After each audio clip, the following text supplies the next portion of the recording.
Hello students, I am Simran and welcome back to your own channel Ashish Tiwari.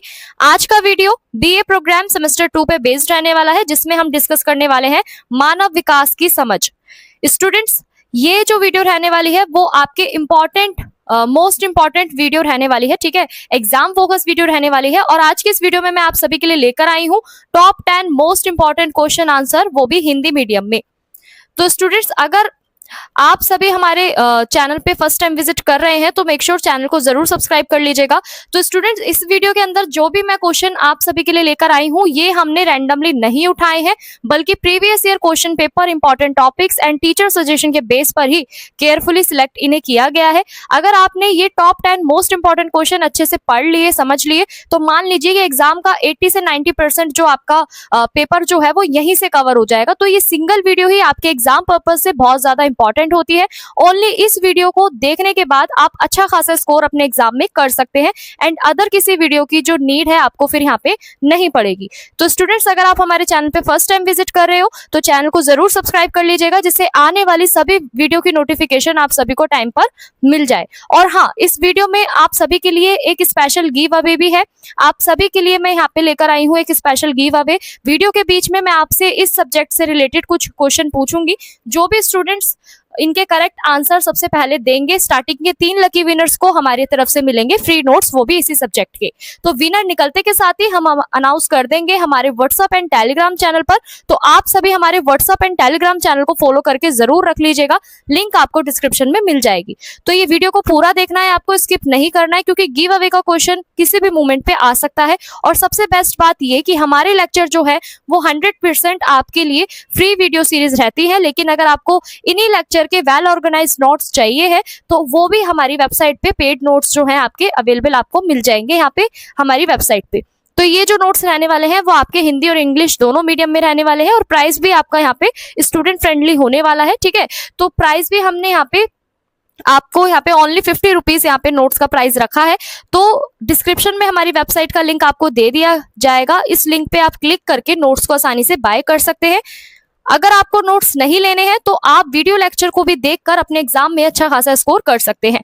तो चलिए start करते हैं आज की वीडियो को, जिसमें हम डिस्कस करने वाले हैं मानव विकास की समझ के top 10 most important question answer, जो आपके DU सोल एग्जाम के लिए गेम चेंजर साबित होंगे। So ready, so let's begin. So students, यहाँ पे जो आपका क्वेश्चन नंबर 1 जो रहने वाला है, इसमें आपसे पूछा गया है कि समावेशी शिक्षा का क्या अर्थ है।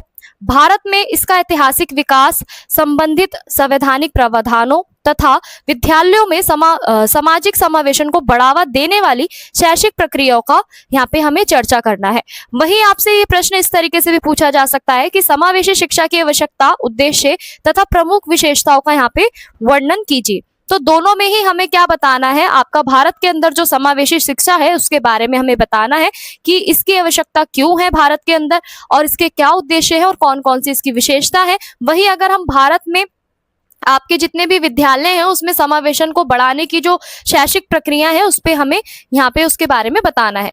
तो देखो, पहले एक छोटे से इंट्रो से डिस्कस करते हैं। तो समावेशी शिक्षा एक ऐसी शिक्षा व्यवस्था है जिसमें सभी बच्चों को उनकी सामाजिक, आर्थिक, भाषाई, सांस्कृतिक तथा शारीरिक भिन्नताओं के बावजूद भी समान रूप से यहाँ पे शिक्षा प्राप्त करने का अवसर दिया जाता है। इसका मूल उद्देश्य ये सुनिश्चित करना है कि कोई भी बच्चा जो है आपका शिक्षा से वंचित ना रहे। सभी को एक साथ सब सीखते हुए समानता, सहयोग तथा सम्मान की जो भावना है वो यहाँ पे विकसित करे। समावेशी शिक्षा केवल दिव्यांग बच्चों तक सीमित नहीं है, बल्कि ये समाज के प्रत्येक वर्ग के बच्चों को शिक्षा का यहाँ पे मुख्य धारा से यहाँ पे जोड़ने का प्रयास करती है। तो बेसिकली देखो, समावेशी शिक्षा क्या है स्टूडेंट्स, यहाँ पे समावेशी शिक्षा ये है कि जिसमें बच्चों की सामाजिक, आर्थिक और भाषाई या फिर आपकी सांस्कृतिक भिन्नता होने के बाद भी सभी को यहाँ पे शिक्षा में समान अवसर यहाँ पे दिए जाए। और इसका बेसिकली यहाँ पे मूल उद्देश्य क्या है समावेशी शिक्षा का, कि सभी बच्चों को यहाँ पे शिक्षा प्रदान की जाए।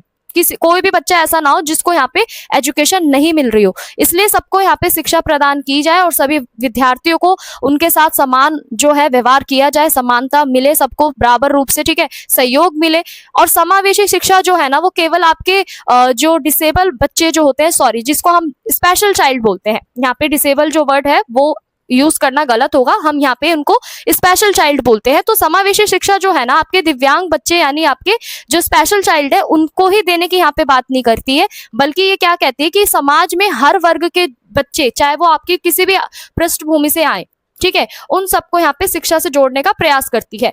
वहीं अगर हम बात करें इस आंसर के मुख्य भाग की, तो देखो यहाँ पे पहला पॉइंट क्या कहता है कि समावेशी शिक्षा का ऐतिहासिक विकास किस तरीके से हुआ, यानी समावेशी शिक्षा जो थी वो किस तरीके से आपकी हमें देखने को मिलती है। तो सबसे पहला पॉइंट है आपका प्रारंभिक स्थिति, यानी प्रारंभिक स्थिति क्या है कि प्राचीन और मध्यकालीन समय में शिक्षा सभी बच्चों के लिए सुलभ नहीं थी। समाज के कुछ ही वर्ग और विशेष आवश्यकता वाले बच्चों को यहाँ से शिक्षा से यहाँ पे दूर रखा जाता था। शिक्षा में समान अवसरों की जो अवधारणा है बहुत यहाँ पे सीमित थी। यानी प्रारंभिक स्थिति की बात करें तो स्टार्टिंग से आपका प्राचीन काल हो या मध्यकालीन हो, इसमें जो आपकी शिक्षा थी ना वो पूर्ण रूप से आपकी सुलभ नहीं थी। ठीक है, समाज के ही कुछ ऐसे वर्ग थे, कुछ विशेष आवश्यकता वाले बच्चे थे जिन्हें यहाँ पे शिक्षा से हमेशा से दूर रखा गया है, मतलब शिक्षा से उन्हें हमेशा से दूर रखा गया है। तो यहाँ पे जो शिक्षा के जो अवसर थे ना वो सीमित थे, मतलब लिमिटेड ही थे। वहीं स्वतंत्रता के बाद हम देखें तो देखो स्वतंत्रता के बाद भारत में सभी नागरिकों के लिए शिक्षा जो थी ना वो महत्वपूर्ण माना गया है। यहाँ पे सरकार ने शिक्षा के प्रसार के लिए ना सामाजिक समानता के लिए कई ऐसी आपकी योजनाएं चलाई जिसमें सभी बच्चे स्कूल तक उनकी जो पहुंच है वो मिले। ठीक है, जिसके अंदर हमें अलग अलग अभी हम आगे ना अभियान पढ़ेंगे अलग अलग कि कौन कौन से ऐसे जो है सरकार के द्वारा अभियान चलाए गए जिसकी वजह से जो बालक है वो स्कूल यहाँ तक पहुंच पाए, स्कूल तक उनकी पहुंच हो पाई। ठीक है, तो वहीं अगर हम बात करें यहाँ पे आधुनिक काल में समावेशन, तो देखो आधुनिक काल में ना आपकी बहुत सारी यहाँ पे नीतियां बनाई गई, एजुकेशन से रिलेटेड बहुत सारी पॉलिसी बनाई गई, बहुत सारे आपके प्रोग्राम्स चलाए गए जिन्हें हम अभियान के नाम से भी जानते हैं। तो उसमें आपका राष्ट्रीय शिक्षा नीति यानी एनईपी 1986 भी थी। ठीक है, सर्व शिक्षा अभियान भी था, शिक्षा का अधिकार अधिनियम यानी 2009 भी था और राष्ट्रीय शिक्षा नीति यानी 2020। इन सभी ने क्या करा, समावेशी शिक्षा को विशेष महत्व दिया और इन प्रयास के माध्यम से सभी बच्चों को एक साथ शिक्षा देने की जो दिशा है वो भी यहाँ पे क्या कर रही है, महत्वपूर्ण कदम उठा रही है। वहीं अगर हम बात करें तो स्टूडेंट्स यहाँ पे जितने भी आपके समावेशी शिक्षा को लेके जितने भी संवैधानिक प्रावधान किए गए, यानी संविधान के अंदर भी आपके कुछ ऐसे अनुच्छेद है जो शामिल किए गए समावेशी शिक्षा से संबंधित। तो यहाँ पे आपका पहला अनुच्छेद कौन सा है, अनुच्छेद 14। तो अनुच्छेद 14 यहाँ पे क्या कहता है कि सभी नागरिकों को कानून के अंदर समान अधिकार मिलेंगे, यानी शिक्षा के क्षेत्र में सभी व्यक्तियों को यहाँ पे समान अवसर दिए जाएंगे। ठीक है, और किसी के साथ भी कोई भेदभाव यहाँ पे नहीं होगा, यानी जितने भी संविधान में जितने भी नागरिक है ना उनको कानून के अंदर जितनी भी समानता है उन समानता के आधार पे यहाँ पे उन्हें अधिकार प्रदान किए जाएंगे और शिक्षा के क्षेत्र में भी हर व्यक्ति को यहाँ पे समान अवसर मिलेगा पढ़ने का। वही अनुच्छेद 15 क्या कहता है कि चाहे कोई भी व्यक्ति किसी भी धर्म का हो, लिंग का हो, जाति का हो, जन्म स्थान का हो, इसके आधार पे उसके साथ यहाँ पे भेदभाव नहीं किया जाएगा। ठीक है, भेदभाव को यहाँ पे अनुच्छेद 15 रोकता है आपका, किसी भी पृष्ठभूमि के आधार पर अगर होता है तो इससे आपकी जो शिक्षा है ना उसमें समानता और समावेशन को भी यहाँ पे बल मिलता है। तो अनुच्छेद 15 क्या बता रहा है कि किसी भी तरीके का भेदभाव ना करते हुए सभी तक शिक्षा को अनिवार्य करना।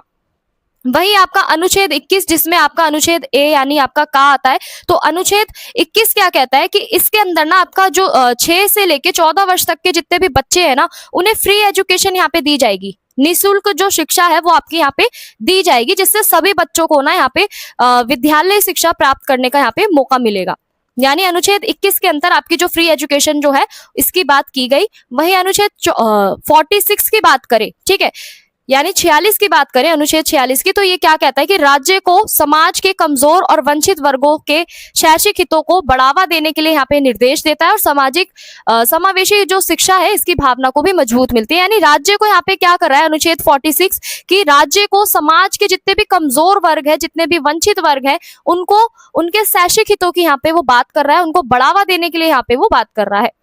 वहीं अगर हम बात करें यहाँ पे विद्यालयों में सामाजिक समावेशन को बढ़ावा देने वाली शैक्षिक प्रक्रिया है आपकी कौन सी है, तो यहाँ पे इसको जानते हैं। तो देखो पहला पॉइंट क्या कहता है कि समान अवसर प्रदान करना, यानी विद्यालयों में सभी विद्यार्थियों को यहाँ पे समान सुविधाएं दी जाएंगी, चाहे फिर वो आपके संसाधन हो या फिर सीखने के अवसर हो। तो यहाँ पे सभी स्टूडेंट्स के साथ जो बिहेवियर होगा, जो अवसर होंगे, सबको यहाँ पे प्रदान किए जाएंगे समान रूप से, किसी के साथ भी कोई भी भेदभाव नहीं होगा, ताकि कोई भी बालक जो है ना वो खुद को अलग ना समझे। ठीक है। तो यहाँ पे इसलिए यहाँ पे सभी बच्चों को समान अवसर देने की बात की गई, ताकि कोई भी स्टूडेंट अपने आप को अलग ना समझे, कोई भी बच्चा अपने आप को अलग थलग ना समझे। वहीं अगर हम बात करें सहयोगात्मक अधिगम की, यानी आपका जो सपोर्ट मटेरियल है या जो सपोर्ट लर्निंग जो है, इसके अंदर आपके जितने भी पेयर लर्निंग है इसको बढ़ावा दिया गया। ठीक है, सामूहिक परियोजनाएं, जितने भी आपके ग्रुप प्रोजेक्ट्स हैं उनको यहाँ पे बढ़ावा देने की बात की गई, और जितने भी आपके स्टूडेंट्स हैं ना, इनके सहयोग और उनका जो आपसी सम्मान की जो भावना है, तो यहाँ पे विकसित करने की बात की गई। क्यों की गई? देखो, जब हम ग्रुप में कोई भी प्रोजेक्ट को करते हैं ना, कोई भी ग्रुप प्रेजेंटेशन करते हैं या कोई भी प्रोजेक्ट बनाते हैं, ठीक है, या ग्रुप में हम अपना क्वेश्चन आंसर का जवाब देते हैं, तो उससे क्या होता है, हम सब एक दूसरे की रिस्पेक्ट भी करना सीख रहे होते हैं। तो यहाँ पे क्या बोला गया कि सहयोगात्मक अधिगम के ऊपर भी ज्यादा जोर दिया गया, ताकि बच्चे स्टूडेंट्स जितने भी हैं आपके, वो एक दूसरे को सहयोग कर सके और आपसी सम्मान जो है एक दूसरे को विकसित कर सके। वहीं अगर हम बात करें विविधता का सम्मान, यानी स्कूल्स में जितनी भी आपकी अलग अलग संस्कृतियां हैं, भाषा है, सामाजिक पृष्ठभूमियां हैं, इन सबका क्या किया जाएगा, सम्मान किया जाएगा, सभी की रिस्पेक्ट की जाएगी। भाषाओं के आधार पर, संस्कृति के आधार पर, सामाजिक पृष्ठभूमि के आधार पर किसी भी बच्चे के साथ यहाँ पे भेदभाव नहीं होगा। तो यहाँ पे विविधता का सम्मान हम करेंगे, ऐसा मानना था समावेशी शिक्षा का। फिर इसके अंदर जितने भी आपके विद्यार्थी थे ना, विद्यार्थियों को यहाँ पे विविधताओं के साथ स्वीकार करने की यहाँ पे आदत की बात की गई। ठीक है, तो आपके समुदाय और अभिभावकों की यहाँ पे जो सहभागिता है वो भी बढ़ी, और जिससे आपकी जितनी भी गतिविधियां थी ना, शैक्षिक एक्टिविटीज जितनी भी थी, एजुकेशनल एक्टिविटी को यहाँ पे जोड़ने की भी बात की गई, ताकि आपकी जो समावेशन जो है, सामाजिक समावेशन, इसको और भी ज्यादा इफेक्टिव बनाया जाए, यानी प्रभावी बनाया जाए। वही स्टूडेंट्स, अगर हम बात करें समावेशी शिक्षा की आवश्यकता क्यों है, तो देखो, शिक्षा के अधिकार की पूर्ति करना, यानी प्रत्येक बच्चे को अधिकार है शिक्षा प्राप्त करने का। समावेशी शिक्षा इस अधिकार को व्यवहारिक रूप से सुनिश्चित करती है। वही दूसरा पॉइंट क्या कहता है कि सामाजिक भेदभाव को कम करना, यानी समावेशी शिक्षा से जब विभिन्न पृष्ठभूमियों से बच्चे एक साथ पढ़ते हैं ना, तो उनके बीच एक एकता जो है वो उत्पन्न होती है, और भेदभाव भी यहाँ पे आपका खत्म होता है। ठीक है, और जितनी भी आपकी असमानता है ये भी बहुत कम होती है। वही अगले पॉइंट की बात करें तो आत्मविश्वास का विकास। तो समावेशी वातावरण में अध्ययन करने से बच्चे जो है ना, उनका जो कॉन्फिडेंस जो है, आत्मविश्वास जो है वो बढ़ता है, वे अपनी क्षमताओं को यहाँ पे बेहतर तरीके से विकसित कर पाते हैं। वही अगला पॉइंट क्या कहता है कि सामाजिक एकता को बढ़ावा, यानी ये जो शिक्षा है ना, ये शिक्षा व्यवस्था समाज में सहयोग, भाईचारे और सामाजिक समरसता को भी यहाँ पे मजबूत बनाती है। अब हम बात करते हैं समावेशी शिक्षा के उद्देश्य क्या है। तो पहला उद्देश्य क्या है कि सभी बच्चों को गुणवत्तापूर्ण शिक्षा उपलब्ध कराना, यानी क्वालिटी ऑफ एजुकेशन यहाँ पे सभी बच्चों को प्रोवाइड कराना। वहीं आपकी शिक्षा में समानता लाना, न्याय की स्थापना करना। ठीक है, अगला पॉइंट क्या कहता है कि प्रत्येक बालक की जितनी भी व्यक्तिगत आवश्यकता है उनको ध्यान में रखकर शिक्षा दी जानी चाहिए। ठीक है, विद्यार्थियों में आत्मनिर्भरता, ठीक है, और आत्मविश्वास, इन सबको विकसित करना, और विविधताओं के प्रति सम्मान करना, और सहिष्णुता की जो भावना है इसको विकसित करना। समाज में लोकतांत्रिक मूल्यों और सामाजिक समरसता को भी यहाँ पे बढ़ावा देना क्या है, समावेशी शिक्षा के उद्देश्य है।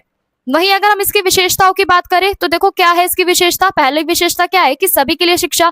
हमने अभी तक क्या पढ़ा कि समावेशी शिक्षा का जो एक बेस जो है ना, ठीक है, एक फाउंडेशन जो है वो क्या है कि सभी बच्चों को यहाँ पे शिक्षा दी जाए, चाहे उनकी पृष्ठभूमि कैसी भी हो, किसी भी धर्म से, किसी भी जाति से, किसी भी संस्कृति से आते हो, लेकिन यहाँ पे सभी को शिक्षा देने की बात की गई। वही भेदभाव रहित वातावरण, यानी चाहे आप किसी भी धर्म के हो, लिंग के हो, चाहे आप दिव्यांगता हो, किसी भी चीज की तरीके से आपके साथ यहाँ पे ना किसी भी तरीके से भेदभाव यहाँ पे नहीं किया जाना चाहिए। भेदभाव रहित वातावरण की भी समावेशी शिक्षा जो है प्रोत्साहन करती है। वही बाल केंद्रित शिक्षण की बात करें, यानी स्टूडेंट सेंटर्ड जो आपकी टीचिंग अप्रोच है, इसकी भी बात की गई, यानी शिक्षण प्रक्रिया को विद्यार्थियों की आवश्यकताओं और क्षमता के अनुसार यहाँ पे फ्लेक्सिबल बनाया जाएगा, यानी बच्चे को ध्यान में रखते हुए उसे चीजें पढ़ाई जाएगी कि बच्चा, उसकी कैपेसिटी कितनी है, उसकी क्षमता कितनी है, कितनी वो चीजों को सीख पा रहा है। अगर वही उसके सीखने में कोई परेशानी आती है तो हम उसे किस तरीके से अलग अलग एक्टिविटीज के थ्रू, अलग अलग चीजों के थ्रू हम पढ़ा सकते हैं। तो यहाँ पे जो आपकी अप्रोच दी गई वो स्टूडेंट सेंटर्ड लर्निंग की अप्रोच यहाँ पे दी गई, यानी बाल केंद्रित शिक्षण यहाँ पे बताया गया, उसको फ्लेक्सिबल बनाया गया, यानी विद्यार्थियों की आवश्यकताओं के अनुसार, उनकी क्षमताओं के अनुसार उन्हें यहाँ पे शिक्षा दी जाएगी। वहीं अगला पॉइंट है आपका सहभागिता और सहयोग, यानी सभी विद्यार्थियों को कक्षा की जो गतिविधियां है उसमें सक्रिय रूप से भाग लेने के लिए यहाँ पे प्रोत्साहित किया जाता है, यानी सभी बच्चों को यहाँ पे अवसर दिया जाता है कि वो क्या करे, अपना हर चीज में पार्टिसिपेट करे, ठीक है, सहभागिता करे, सहयोग करे। वहीं प्रत्येक सभी के लिए सम्मान, यानी सभी के लिए रिस्पेक्ट होना यहाँ पे विद्यार्थियों को सिखाया जाता है कि हमें चाहे व्यक्तित्व हो, चाहे आपकी किसी भी कोई भी गरिमा हो, उसके लिए हमें क्या करना चाहिए, सम्मान यहाँ पे करना चाहिए। वहीं स्टूडेंट्स, अगर हम बात करें इस प्रश्न के निष्कर्ष की, तो निष्कर्ष क्या कहता है कि समावेशी शिक्षा जो है ना, वो आधुनिक शिक्षा प्रणाली की एक महत्वपूर्ण अवधारणा है, जो समानता, न्याय और मानव अधिकारों पर आधारित है। ये केवल आपकी शिक्षा प्रदान करने तक का माध्यम नहीं है, बल्कि एक ऐसे समाज के निर्माण करने का भी ये प्रयास करती है जहां सभी व्यक्तियों को सम्मान और अवसर प्राप्त हो। ठीक है, भारत में संवैधानिक प्रावधान, शैक्षिक नीतियां और आपकी विद्यालय प्रक्रियाएं जो है वो समावेशी शिक्षा को और भी ज्यादा मजबूत बनाती हैं। इसलिए समावेशी शिक्षा जो है आपकी एक समतामूलक, संवेदनशीलता और लोकतांत्रिक समाज की स्थापना करने में भी आवश्यक भूमिका ये यहाँ पे निभाती है। तो बेसिकली निष्कर्ष यहाँ पे क्या कहता है कि जो आपकी समावेशी शिक्षा जो है ना, वो आपकी मॉडर्न एजुकेशन सिस्टम की ही एक क्या है, महत्वपूर्ण अवधारणा है, कॉन्सेप्ट है। ठीक है, जिसमें हम न्याय, समानता, मानव अधिकारों पर ये बेस्ड है आपकी, और इसमें केवल आपकी जो शिक्षा है ना, शिक्षा प्रदान करना नहीं है, बल्कि समाज के अंदर, बल्कि एक ऐसे समाज के निर्माण करने का यहाँ पे प्रयास किया जा रहा है जिसमें सभी व्यक्तियों को समान अवसर मिले, सभी के साथ सभी की भागीदारी समान हो, सबको रिस्पेक्ट मिले। ठीक है, तो भारत के अंदर आपके कुछ ऐसे संवैधानिक प्रावधान किए गए, जो भी अभी तक हमने अनुच्छेद पढ़े, ठीक है, नीतियां पढ़ी और अलग अलग कार्यक्रमों के बारे में हमने पढ़ा कि किस तरीके से भारत के अंदर आपकी जो समावेशी शिक्षा है उसको मजबूत बनाने के लिए संवैधानिक प्रावधान किए गए। ठीक है, तो इसी के साथ आपका ये जो इस प्रश्न का निष्कर्ष है वो समाप्त होता है। अगले प्रश्न की ओर बढ़ते हैं। यहाँ पे अगला प्रश्न आपको क्या दिया गया है कि बचपन और किशोर अवस्था को सामाजिक निर्माण के रूप में स्पष्ट कीजिए। इनके अर्थ और उसके विकास की जो ऐतिहासिक, सांस्कृतिक और समाजशास्त्रीय कारक जो है उसे कैसे प्रभावित करते हैं। तो देखो, सबसे पहले हमें क्वेश्चन को ध्यान से समझना है कि इसमें पूछा क्या जा रहा है। तो बचपन और किशोर अवस्था, इस टाइम पे जो आपकी सामाजिक निर्माण जो है वो किस तरीके से किया जाता है और इनका अर्थ क्या है, और विकास की जो ऐतिहासिक और सांस्कृतिक जो आपके कारक है वो किस तरीके से प्रभावित करते हैं बचपन के विकास को और किशोर अवस्था के विकास को। वहीं ये प्रश्न आपसे इस तरीके से पूछा जा सकता है कि बचपन एवं किशोर अवस्था की जो अवधारणा है, अवधारणा में समय और संस्कृति के अनुसार होने वाले परिवर्तनों की व्याख्या कीजिए। यानी आपका बचपन और किशोर अवस्था में जो भी आपके परिवर्तन होते हैं, ठीक है, संस्कृति के अनुसार होने वाले परिवर्तन कौन कौन से, हमें ये बताना है।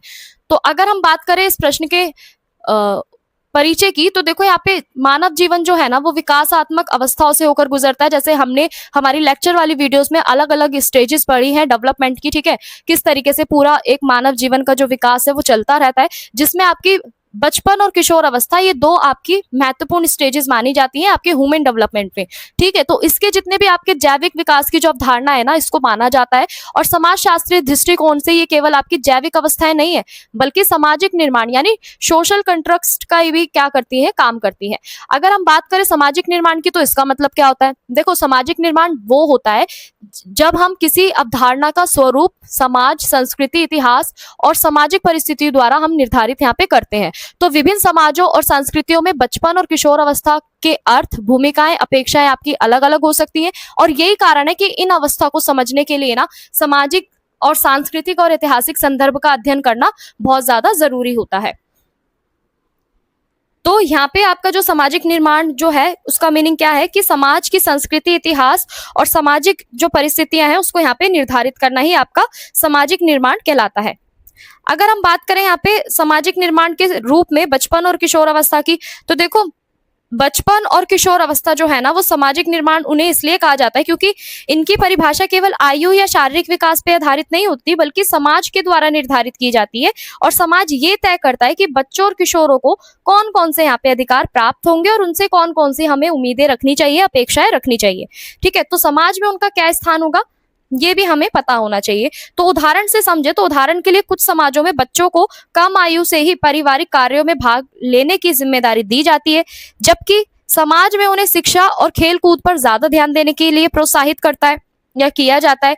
इसी प्रकार जो आपकी किशोर अवस्था है, किशोर अवस्था को कहीं स्वतंत्रता, आत्मनिर्णय का समय माना जाता है। ठीक है, तो ये कहीं आपका अनुशासन और सामाजिक जो नियंत्रण जो है, इसका सामाजिक नियंत्रण का भी ये चरण समझा जाता है इसको। तो इससे आपका जो इससे ये स्पष्ट होता है कि बचपन और किशोर अवस्था का जो स्वरूप है ना वो सामाजिक परिस्थितियों के अनुसार बदला जाता है। ठीक है, बदलता रहता है। तो देखो, यहाँ पे बचपन और किशोर अवस्था, यहाँ पे समाज की कुछ अवधारणाएं जिनका मानना है कि बचपन में बच्चों को उनके पारिवारिक कार्य को सिखाना चाहिए। वहीं समाज क्या मानता है कि नहीं, उन्हें बचपन में खेल कूद के लिए प्रोत्साहित करना चाहिए, क्योंकि उसकी वजह से ही हमारा जो डेवलपमेंट जो है, हमारी ग्रोथ जो है वो हो पाती है, वृद्धि हो पाती है। ठीक है, तो वहीं आपका कुछ ऐसा मानना है यहाँ पे किशोर अवस्था का कि जो किशोर अवस्था है उन्हें यहाँ पे कहीं ना कहीं स्वतंत्रता देनी चाहिए हम लोगों को, और आत्मनिर्णय लेने का उन्हें समय यहाँ पे दिया जाना चाहिए, ताकि वो अनुशासन और सामाजिक नियंत्रण दोनों को यहाँ पे समझ पाए। तो इससे यहाँ पे क्या स्पष्ट हो रहा है कि बचपन और किशोर अवस्था जो है ना, समाज की परिस्थितियां जो है उनका स्वरूप जो है यहाँ पे बदलता रहता है। बचपन और किशोर अवस्था जैसी अवस्थाओं से यहाँ पे समाज जो है वो अलग अलग अपनी अपेक्षाएं रखता है, अपनी अलग अलग उम्मीदें यहाँ पे वो रखता है। वहीं अगर हम बात करें अगले पॉइंट की, तो बचपन और किशोर अवस्था पर ऐतिहासिक कारकों का प्रभाव। तो देखो, इतिहास के विभिन्न कालों में बचपन और किशोर अवस्था की जो अवधारणा है वो अलग अलग रखी गई है। ठीक है, प्राचीन और मध्यकालीन समाज में बच्चों को वयस्कों से अलग नहीं माना जाता था। वे कम आयु से ही श्रम, कृषि, व्यापार या घरेलू कार्यों में यहाँ पे भाग लेने लगते थे। उस समय बच्चों को जीवन की एक विशेष अवस्था के रूप में अधिक यहाँ पे महत्व दिया जाता था।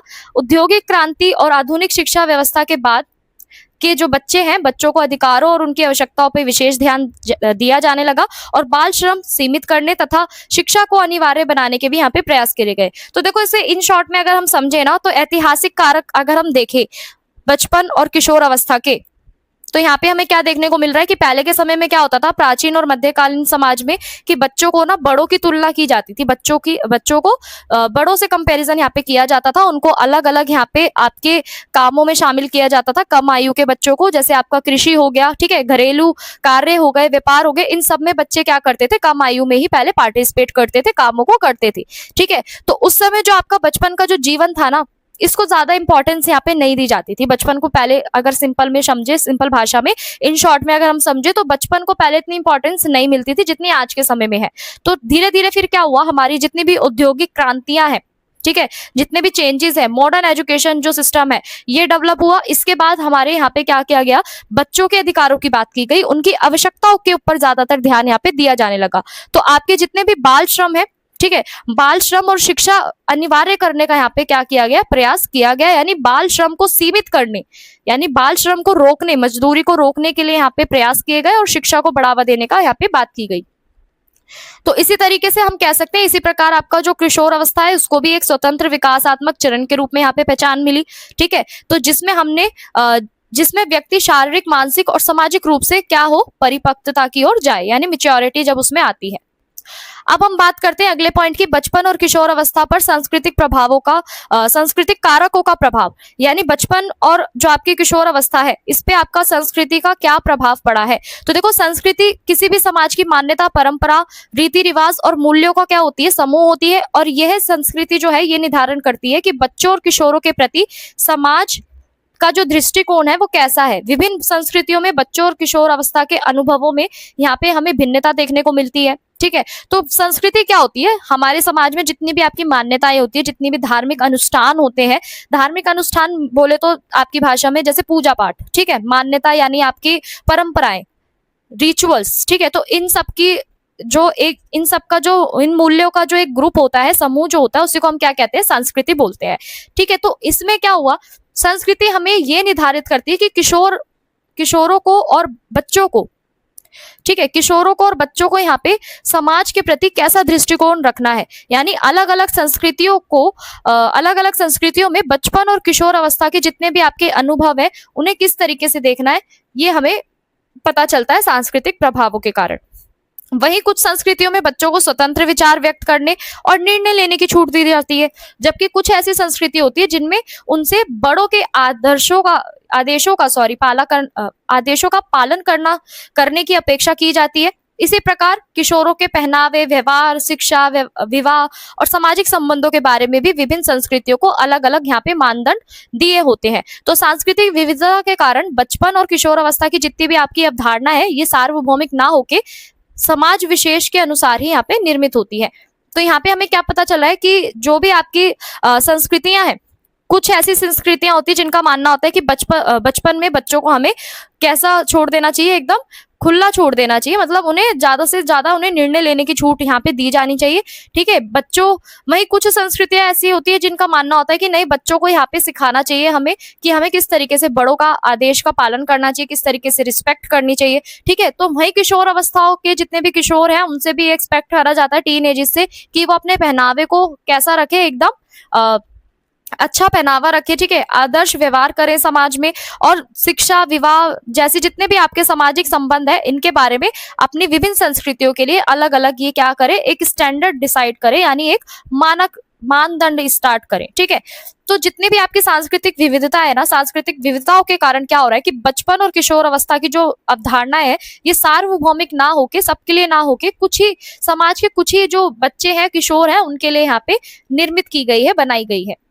वही स्टूडेंट्स, अगर हम बात करें समाज शास्त्रीय कारकों का प्रभाव, तो देखो बचपन पे और किशोर अवस्था पर हमें यहाँ पे सामाजिक शास्त्र जो आपके प्रभाव है, कारक है, इनका भी हमें प्रभाव देखने को मिलता है। यानी समाज शास्त्रीय दृष्टि से परिवार, विद्यालय, मित्र समूह, मीडिया तथा अन्य सामाजिक संस्थाएं जो है वो बचपन और किशोर अवस्था के विकास में यहाँ पे महत्वपूर्ण भूमिका निभाती है। परिवार बच्चे का प्रथम समाजीकरण करता है, ठीक है, उसे समाज के नियमों, मूल्यों तथा व्यवहारों से परिचित कराता है। विद्यालय बच्चों और किशोरों को शिक्षा देने के साथ साथ सामाजिक जीवन के लिए भी यहाँ पे तैयार कराता है। तो मित्र जो है, मित्र समूह और मीडिया भी उनके विचारों और व्यवहारों को तथा व्यक्तित्व को भी यहाँ पे प्रभावित करते हैं। इसके अतिरिक्त सामाजिक वर्ग, आर्थिक स्थिति, लिंग और निवास स्थान जैसे जितने भी कारक हैं, ये सभी बच्चों को किशोरों के साथ अनुभव करने के लिए भी ये प्रभावित करते हैं। तो बेसिकली यहाँ पे क्या है कि सामाजिक कारकों को अगर हम देखें तो बच्चे का जो समाजीकरण हो रहा है कहाँ से हो रहा है, सबसे पहले परिवार से, यानी वो अपनी फैमिली के बीच में ही रह के सीखता है कि हमें समाज में कैसा व्यवहार करना है, किस तरीके से हमें बिहेव करना है समाज के अंदर, ठीक है। तो यहाँ पे सामाजिक दृष्टिकोण से अगर हम देखें, समाज शास्त्रीय दृष्टि से देखें, तो आपके जितना आपका जो परिवार है, विद्यालय है, मित्र समूह है, मीडिया है, ये सब क्या है, बचपन और किशोर अवस्था के विकास में महत्वपूर्ण आपकी सामाजिक संस्थाओं के रूप में ये कार्य करती हैं, ठीक है। तो परिवार से बच्चे का समाजीकरण होता है, जैसे मैंने भी आपको बताया, बच्चा सीखता है नियमों को, मूल्यों को, व्यवहार को, ठीक है। वहीं विद्यालय से बच्चा क्या सीखता है, शिक्षा के साथ साथ सामाजिक जीवन जीने का भी तरीका उसे वहां पे सिखाया जाता है कि आपको समाज के अंदर किस तरीके से रहना है, ठीक है। तो वहीं अगर हम बात करें हमारे मित्र समूह की, फ्रेंड सर्कल की, मीडिया की, तो ये सब क्या कर रहे हैं, उसके व्यक्तित्व को प्रभावित कर रहे हैं, उसके विचारों को प्रभावित कर रहे हैं। तो यहाँ पे हमें सामाजिक वर्ग के अंदर आपकी आर्थिक स्थिति, लिंग, निवास, ये सारे जो कारक है ना, वो किशोरों और बच्चों को यहाँ पे उनके अनुभवों को प्रभावित करते हैं। तो बच्चा और एक आर्थिक रूप से कमजोर परिवार का जो बच्चा है, इन दोनों की जो परिस्थितियां होती है ना, वो जीवन व्यतीत करने की अलग अलग हो सकती है, ठीक है। जो एक बच्चा है वो नॉर्मली एक कमजोर परिवार से आ रहा है, वहीं एक जो बच्चा है वो एक अच्छे परिवार से आ रहा है, तो दोनों की जो यहाँ पे सिचुएशन जो है ना, परिस्थिति जो है वो हमें अलग अलग देखने को मिल सकती है। वैसे ही आपका समाजशास्त्रीय कारक जो है बचपन और किशोर अवस्था के गहरे स्वरूप को यहाँ पे दिखाते हैं, प्रभावित करते हैं। वही अगर हम बात करें समय और संस्कृति के अनुसार बचपन एवं किशोर अवस्था की जो अवधारणा है उसमें क्या परिवर्तन हमें देखने को मिले हैं, क्या क्या चेंजेस आए हैं, इसको समझते हैं। तो देखो, समय के साथ ना समाज में अनेक परिवर्तन हुए हैं जिनका प्रभाव आपको बचपन किशोर अवस्था पर भी यहाँ पे पड़ता हुआ नजर आया है। आधुनिक युग में हमारी शिक्षा, विज्ञान, तकनीक और संचार के जितने भी साधन है, इन सब ने विकास, इन साधनों के विकास ने बच्चों और किशोरों के जो जीवन है ना, इसकी जीवन की पहल की जो तुलना है वो अधिक जटिल और व्यापक बना दी है। आज जो बच्चे हैं, आज बच्चों को यहाँ पे शिक्षा, स्वास्थ्य, सुरक्षा, अभिव्यक्ति के अधिकार यहाँ पे प्रदान किए गए। संयुक्त राष्ट्र द्वारा यहाँ पे बाल अधिकारों को भी मान्यता दी गई है। तो यहाँ पे आपके जितने भी डिजिटल तकनीक है, सोशल मीडिया है, इन सब ने क्या करा है कि किशोरों को सामाजिक संबंध और आपका सोच, व्यवहार, इन सब के अंदर उन्होंने क्या लाया है, एक महत्वपूर्ण परिवर्तन लेकर आए हैं, ठीक है। तो वैश्वीकरण के प्रभाव से भी हम आजकल देख रहे हैं कि कितनी सारी हम संस्कृतियां जो है धीरे धीरे अपनाते जा रहे हैं, ठीक है। पश्चिम संस्कृति की तरफ हम आगे बढ़ रहे हैं, तो जिसके कारण क्या हो रहा है कि बचपन और किशोर अवस्था की जो पारंपरिक जो धारणा है ना, इनमें हमें बदलाव देखने को मिल रहा है। तो वर्तमान समय में इन अवस्थाओं को लेकर सिर्फ आपके जैविक विकास के रूप में से नहीं देखा जाता, बल्कि समाज और संस्कृति प्रक्रियाओं से भी यहाँ पे क्या किया जाता है, जोड़ा जाता है। वहीं अगर हम इस प्रश्न के निष्कर्ष की बात करें तो निष्कर्ष क्या कहता है कि बचपन और किशोर अवस्था ये दोनों ही क्या है, आपके सामाजिक निर्माण है, ठीक है, जिनका जो स्वरूप है वो समाज, संस्कृति, इतिहास, इन सब के द्वारा ही निर्धारित होता है। इनका अर्थ और विकास भी आपका कैसा होता है, ऐतिहासिक होता है, सांस्कृतिक होता है और समाज शास्त्रीय होता है। तो जितने भी आपके विभिन्न समाज जो है, समय जो है, इनकी अवधारणाएं क्या रहती है, बदलती रहती है समय समय पर, ठीक है। तो भविष्य में भी जितने भी आपके चेंजेस आते हैं ना, समाज में जितने भी परिवर्तन आते हैं, तो ये तो होते ही रहते हैं। तो इसलिए आपके जितने भी इसलिए जो बचपन है, किशोर अवस्था है, इसको समझने के लिए एक जो आपकी जैविक दृष्टिकोण है वो आपके लिए सिर्फ एक जैविक दृष्टिकोण यहाँ पे काफी नहीं है, बल्कि सामाजिक और सांस्कृतिक संदर्भों को भी हम यहाँ पे समान रूप से महत्व दे सकते हैं इसको समझने के लिए। तो ये दृष्टिकोण हमें मानव विकास की जो पूरी प्रक्रिया है उसको और भी ज्यादा समझने में और उसका जो एक होलास्टिक जो स्वरूप जो है उसको भी समझने में महत्व देता है ये, ठीक है। तो अब हम बात करते हैं अगले प्रश्न की। क्वेश्चन नंबर आपका 3 जो क्या कहता है कि सामाजिक विकास में संघर्ष, पूर्वाग्रह, रूढ़िवादी व्यवहार, बाल शोषण एवं हिंसा जैसी जितनी भी आपकी सामाजिक समस्या है ना, वो किस प्रकार से इस पे प्रभाव डालती है। वहीं ये प्रश्न आपसे इस तरीके से पूछा जा सकता है कि सामाजिक विकास को प्रभावित करने वाले आपके कौन कौन से प्रमुख जो कारक हैं, सामाजिक कारक, ठीक है, वो कौन कौन से हैं ये बताना है। तो बेसिकली हमें इसमें क्या बताना है कि समाज के अंदर जो आपका सामाजिक विकास पे जो बाल शोषण है, हिंसा है, जितनी भी आपकी समस्याएं है ना, सामाजिक समस्याएं, वो किस तरीके से सामाजिक विकास में क्या करती है, प्रभाव डालती है। वही सामाजिक विकास को प्रभावित करने वाली सामाजिक कारकों को भी हमें यहाँ पे बताना है।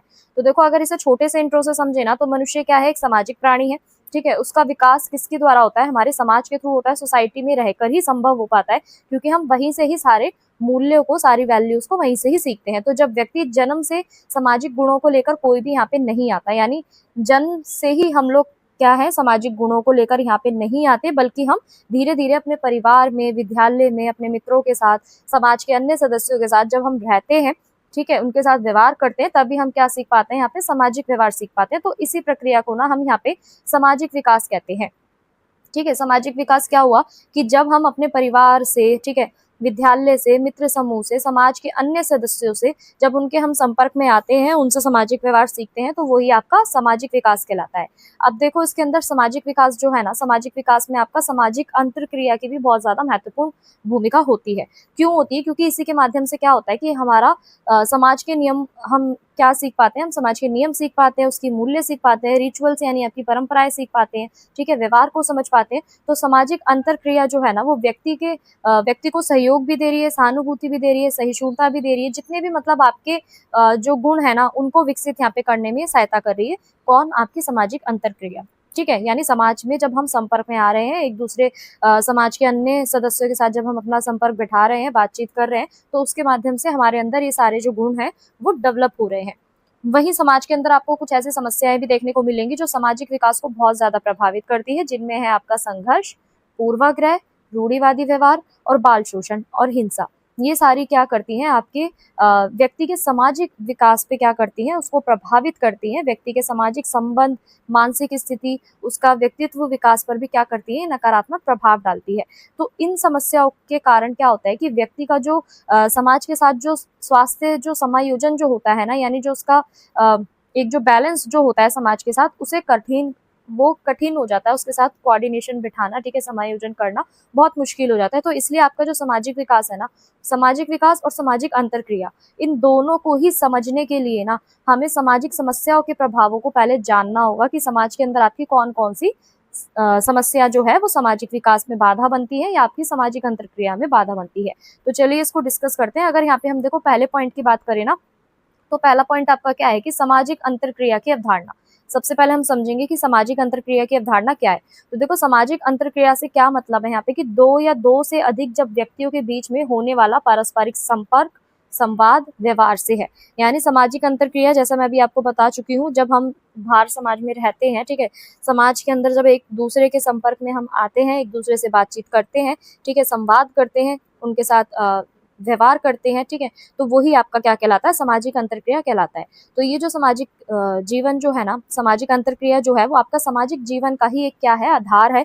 व्यक्ति अपने विचारों को, भावनाओं को, अनुभव को क्या करता है, यहाँ पे आदान प्रदान करता है, और सामाजिक अंतरक्रिया के माध्यम से ही वो ये सब कर पाता है। तो आपका जो परिवार है, विद्यालय है, पड़ोस है, मित्र समूह है, कार्यस्थल है, ये सब आपके क्या है, सामाजिक अंतरक्रिया के उदाहरण है, या हम कह सकते हैं इनके माध्यम है, ठीक है। तो आपका जितना भी जो आपकी फैमिलीज है, रिलेटिव्स है, ठीक है, आपके फ्रेंड सर्कल में जितने भी आपके दोस्त हैं, विद्यालय है, तो ये सब क्या है, आपके सामाजिक अंतरक्रिया हैं, जिनसे हम क्या कर रहे हैं, संवाद कर रहे हैं, व्यवहार कर रहे हैं, और आपका जो पारस्परिक संबंध जो है, या हम कह सकते हैं जो संपर्क जो है, उसको भी हम स्थापित कर रहे हैं।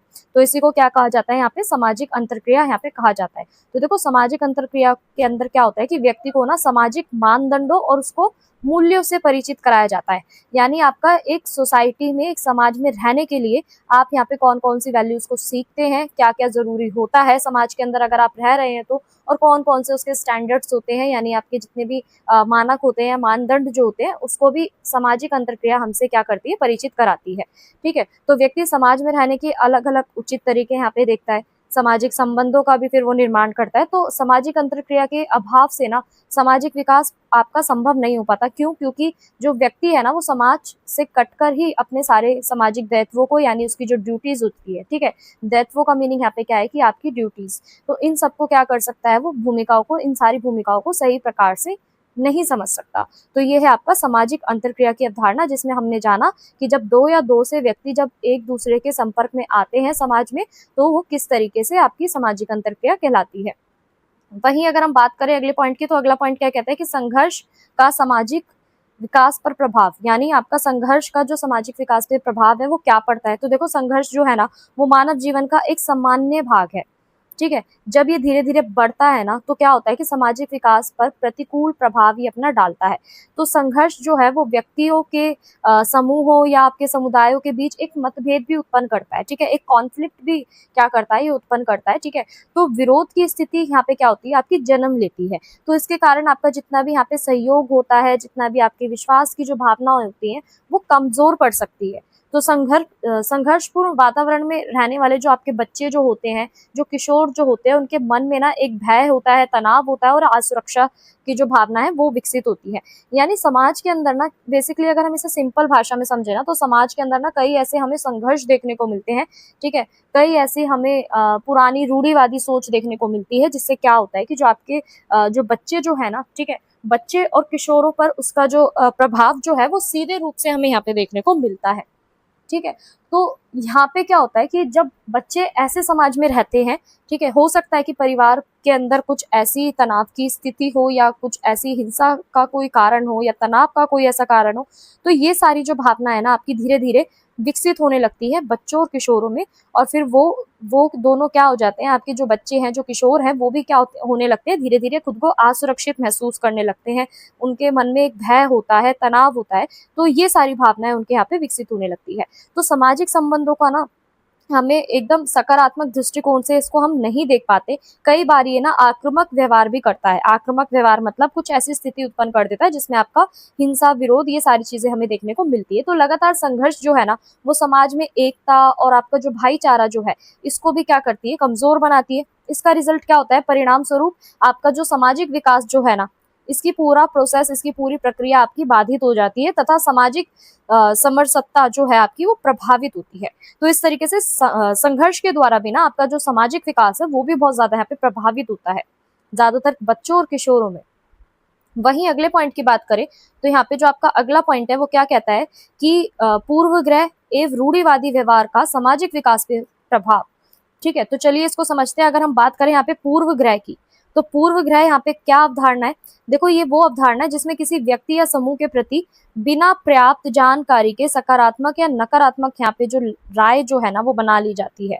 ठीक है, तो इसी के आधार पर ना हम कह सकते हैं, इसी के प्रकार जो आपका रूढ़िवादी व्यवहार जो है ना वो व्यक्ति में आपके पुराने और संकीर्ण विचारों के आधार पर दूसरों का यहाँ पे मूल्यांकन करता है। फिर आपका चाहे जाति हो, धर्म हो, भाषा हो, लिंग हो, सामाजिक वर्ग हो, इन सब के आधार पर होने वाले जितने भी आपके भेदभाव है ना, ये इसके प्रमुख उदाहरण होते हैं। ठीक है, तो यहाँ पे पूर्वग्रह यहाँ पे क्या है, कौन सी अवधारणा है, क्या कॉन्सेप्ट है यहाँ पे। पूर्वग्रह का यहाँ पे मतलब क्या है कि जब हम किसी भी व्यक्ति के बारे में या किसी भी एक ग्रुप के बारे में बिना कुछ जानकारी के, ठीक है, बिना किसी प्रूफ के, जब हम नकारात्मक और एक सकारात्मक दोनों ही तरीके से, चाहे वो आपका पॉजिटिव हो चाहे वो नेगेटिव हो, जब हम एक सोच बना लेते हैं, या हम कह सकते हैं एक विचार उत्पन्न कर लेते हैं, या अपना एक ओपिनियन बना लेते हैं, तो उसी को हम क्या कहते हैं, यहाँ पे पूर्वग्रह कहते हैं। तो इसी प्रकार जो आपका होता है ना रूढ़िवादी व्यवहार, ये भी हमें देखने को मिलता है। रूढ़िवादी व्यवहार में क्या होता है कि जो व्यक्ति होते हैं वो अपने पुराने से पुराने जो एकदम जटिल जो विचार जो होते हैं, संकीर्ण विचार जो होते हैं, ठीक है, मतलब एकदम जो अपनी बात पे अड़े रहना। ठीक है, संकीर्ण विचार का मतलब यहाँ पे क्या है कि अपनी बात को सही बताना, ठीक है, और अपनी बातों पर ही अड़े रहना, वो ही आपकी क्या है, रूढ़िवादी व्यवहार, वो आपका कहलाता है। ठीक है, इसी के आधार पर जब हम दूसरों का मूल्यांकन करते हैं, यानी दूसरों के बारे में जब हम जानते हैं, तो यहाँ पे आपका भेदभाव जो है ना वो बहुत ज्यादा हमें देखने को मिलता है। क्यों देखने को मिलता है? फिर वो आपका धर्म के आधार पे भी हो सकता है, भाषा या लिंग। ठीक है, अगर लिंग की बात करें तो रूढ़िवादी विचारधारा जो है ना, या हम कह सकते हैं रूढ़िवादी व्यवहार जो है वो हमें लिंग में यहाँ पे बहुत ज्यादा देखने को मिलता है। यानी स्त्री और पुल्लिंग में आपको यहाँ पे ज्यादातर भेदभाव देखने को मिलेंगे, असमानताएं देखने को मिलेंगी। ठीक है, और हम कह सकते हैं कि कुछ ऐसी हिंसा भी चीजें जो है वो हमें देखने को यहाँ पे मिलती है। तो इस तरीके से जो आपका रूढ़िवादी व्यवहार जो है और जो पूर्वाग्रह जो है वो आपका सामाजिक विकास को प्रभावित करता है। तो ये दोनों ही मिलकर क्या करते हैं? सामाजिक समानता और सामाजिक न्याय के मार्ग में आपकी बाधा बनते हैं। ठीक है, इसी के कारण समाज में आपको भेदभाव देखने को मिलता है, असमानता देखने को मिलती है, अलगाव की भावना बढ़ती है। ठीक है, यानी हम दूसरों से खुद को एक अलग मानते हैं, एक सर्वश्रेष्ठ मानते हैं, तो वही आपका अलगाव होता है। तो जो व्यक्ति भेदभाव का यहाँ पे सामना करता है उनमें आत्मविश्वास की कमी या हम कह सकते हैं हीन भावना विकसित हो सकती है। ठीक है, इससे जो उनके सामाजिक संबंध है ना वो भी यहाँ पे प्रभावित होते हैं और वे समाज में अपनी जो पूरी एक सक्रिय भागीदारी है वो नहीं दे पाते। तो इस प्रकार जो आपका पूर्वाग्रह जो है, रूढ़िवादी व्यवहार जो है, ये सब आपका सामाजिक विकास को नकारात्मक रूप से ही प्रभावित करते हैं। वहीं अगर हम बात करें अगले पॉइंट की, तो अगला पॉइंट आपका क्या कहता है कि बाल शोषण का सामाजिक विकास पर प्रभाव। ठीक है, तो बाल शोषण का अगर हम बात करें सामाजिक विकास पर प्रभाव की, तो देखो बाल शोषण में भी आपको कई ऐसी सामाजिक समस्याएं हमें देखने को मिलती है। ठीक है, तो यहाँ पे जो आपका शारीरिक, मानसिक और भावनात्मक तथा आर्थिक रूप से किसी भी तरीके से आपकी ये समस्याएं हो सकती हैं। तो बाल शोषण जो है ना वो बच्चों के अधिकारों का उल्लंघन करता है, उनके समग्र विकास यानी आपका होलिस्टिक डेवलपमेंट को यहाँ पे इफेक्ट करता है, प्रभावित करता है। और जो शोषण का जो शिकार हो रखे होते हैं ना बच्चे, उनके अंदर आपका भय, तनाव, असुरक्षा, आत्मविश्वास की कमी, ये सारी चीजें बच्चे क्या कर रहे होते हैं? अनुभव कर रहे होते हैं। तो ये सामाजिक गतिविधियां जितनी भी आपकी होती है ना, उनमें भाग लेने से यहाँ पे क्या होता है, वे सामाजिक गतिविधियों में भाग लेने से बचते हैं। ठीक है, आपने देखा होगा कई स्कूल्स में या हम कह सकते हैं हमारे क्लासरूम में कई ऐसे बच्चे होते थे जो बहुत ज्यादा डरे रहते थे, जो टीचर के आगे कुछ बोलते ही नहीं थे या अकेले रहना पसंद करते थे। तो ये सारी चीजें क्यों होती थी? क्योंकि उनके अंदर ना शुरू से ही, बचपन से ही हमें तनाव, असुरक्षा, भय, ये सारी चीजें देखने को मिलती है। तो जिससे ना वो समाज के अंदर अपनी पूरी तरीके से भागीदारी यहाँ पे नहीं कर पाते हैं। ठीक है, सामाजिक गतिविधियों में भाग नहीं ले पाते हैं, जितनी भी आपकी सोशल एक्टिविटीज होती है उसको वो उसमें पार्टिसिपेट करने से बचते हैं। तो दूसरों पर विश्वास करने में भी उन्हें कठिनाई होती है।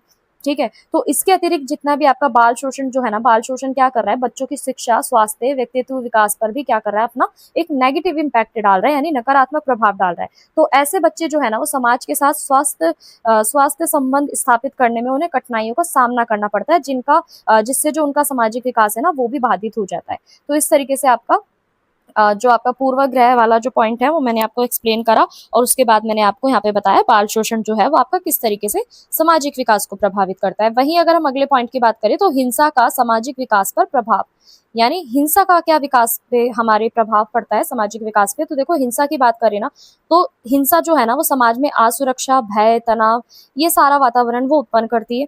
शारीरिक, मानसिक, घरेलू, सामाजिक या सामुदायिक किसी भी रूप में ये हो सकती है। हिंसा का प्रभाव केवल आपका पीड़ित व्यक्ति तक यहाँ पे सीमित नहीं रहता, बल्कि पूरे समाज को यहाँ पे प्रभावित करता है। हिंसक वातावरण में रहने वाले बच्चों और युवाओं में यहाँ पे हमें आक्रामकता देखने को मिलती है, क्रोध देखने को मिलता है, असामाजिक व्यवहार की जो प्रवृत्ति है वो भी देखने को मिलती है। तो वह समाज के अंदर जितने भी आपके संबंध है, विश्वास जो है और आपका जो सहयोग की भावना है वो इससे खो सकते हैं। तो हिंसा के कारण ना व्यक्ति का जो मानसिक स्वास्थ्य है वो भी प्रभावित होता है, तो जिससे उसका जो सामाजिक समायोजन है ना वो कठिन हो जाता है। इसलिए हिंसा जो है सामाजिक विकास के लिए भी एक गंभीर बाधा मानी गई है। यानी हिंसा भी क्या कर रही है? आपके समाज के अंदर सुरक्षा, भय, तनाव, इन सबको उत्पन्न कर रही है। यानी आपने देखा होगा जितने भी दंगे होते हैं या जो भी सारी चीजें होती हैं समाज के अंदर, तो वो क्या करती है? वो डायरेक्ट हमारे मानसिक और शारीरिक और साथ में आपका घरेलू, सामाजिक, इन सारे समुदाय में किसी में भी रूप में हमें वो देखने को मिल सकती है। ठीक है, हिंसा का प्रभाव केवल हमें पीड़ित व्यक्ति तक नहीं देखने को मिलता, बल्कि ये पूरे समाज को प्रभावित करता है।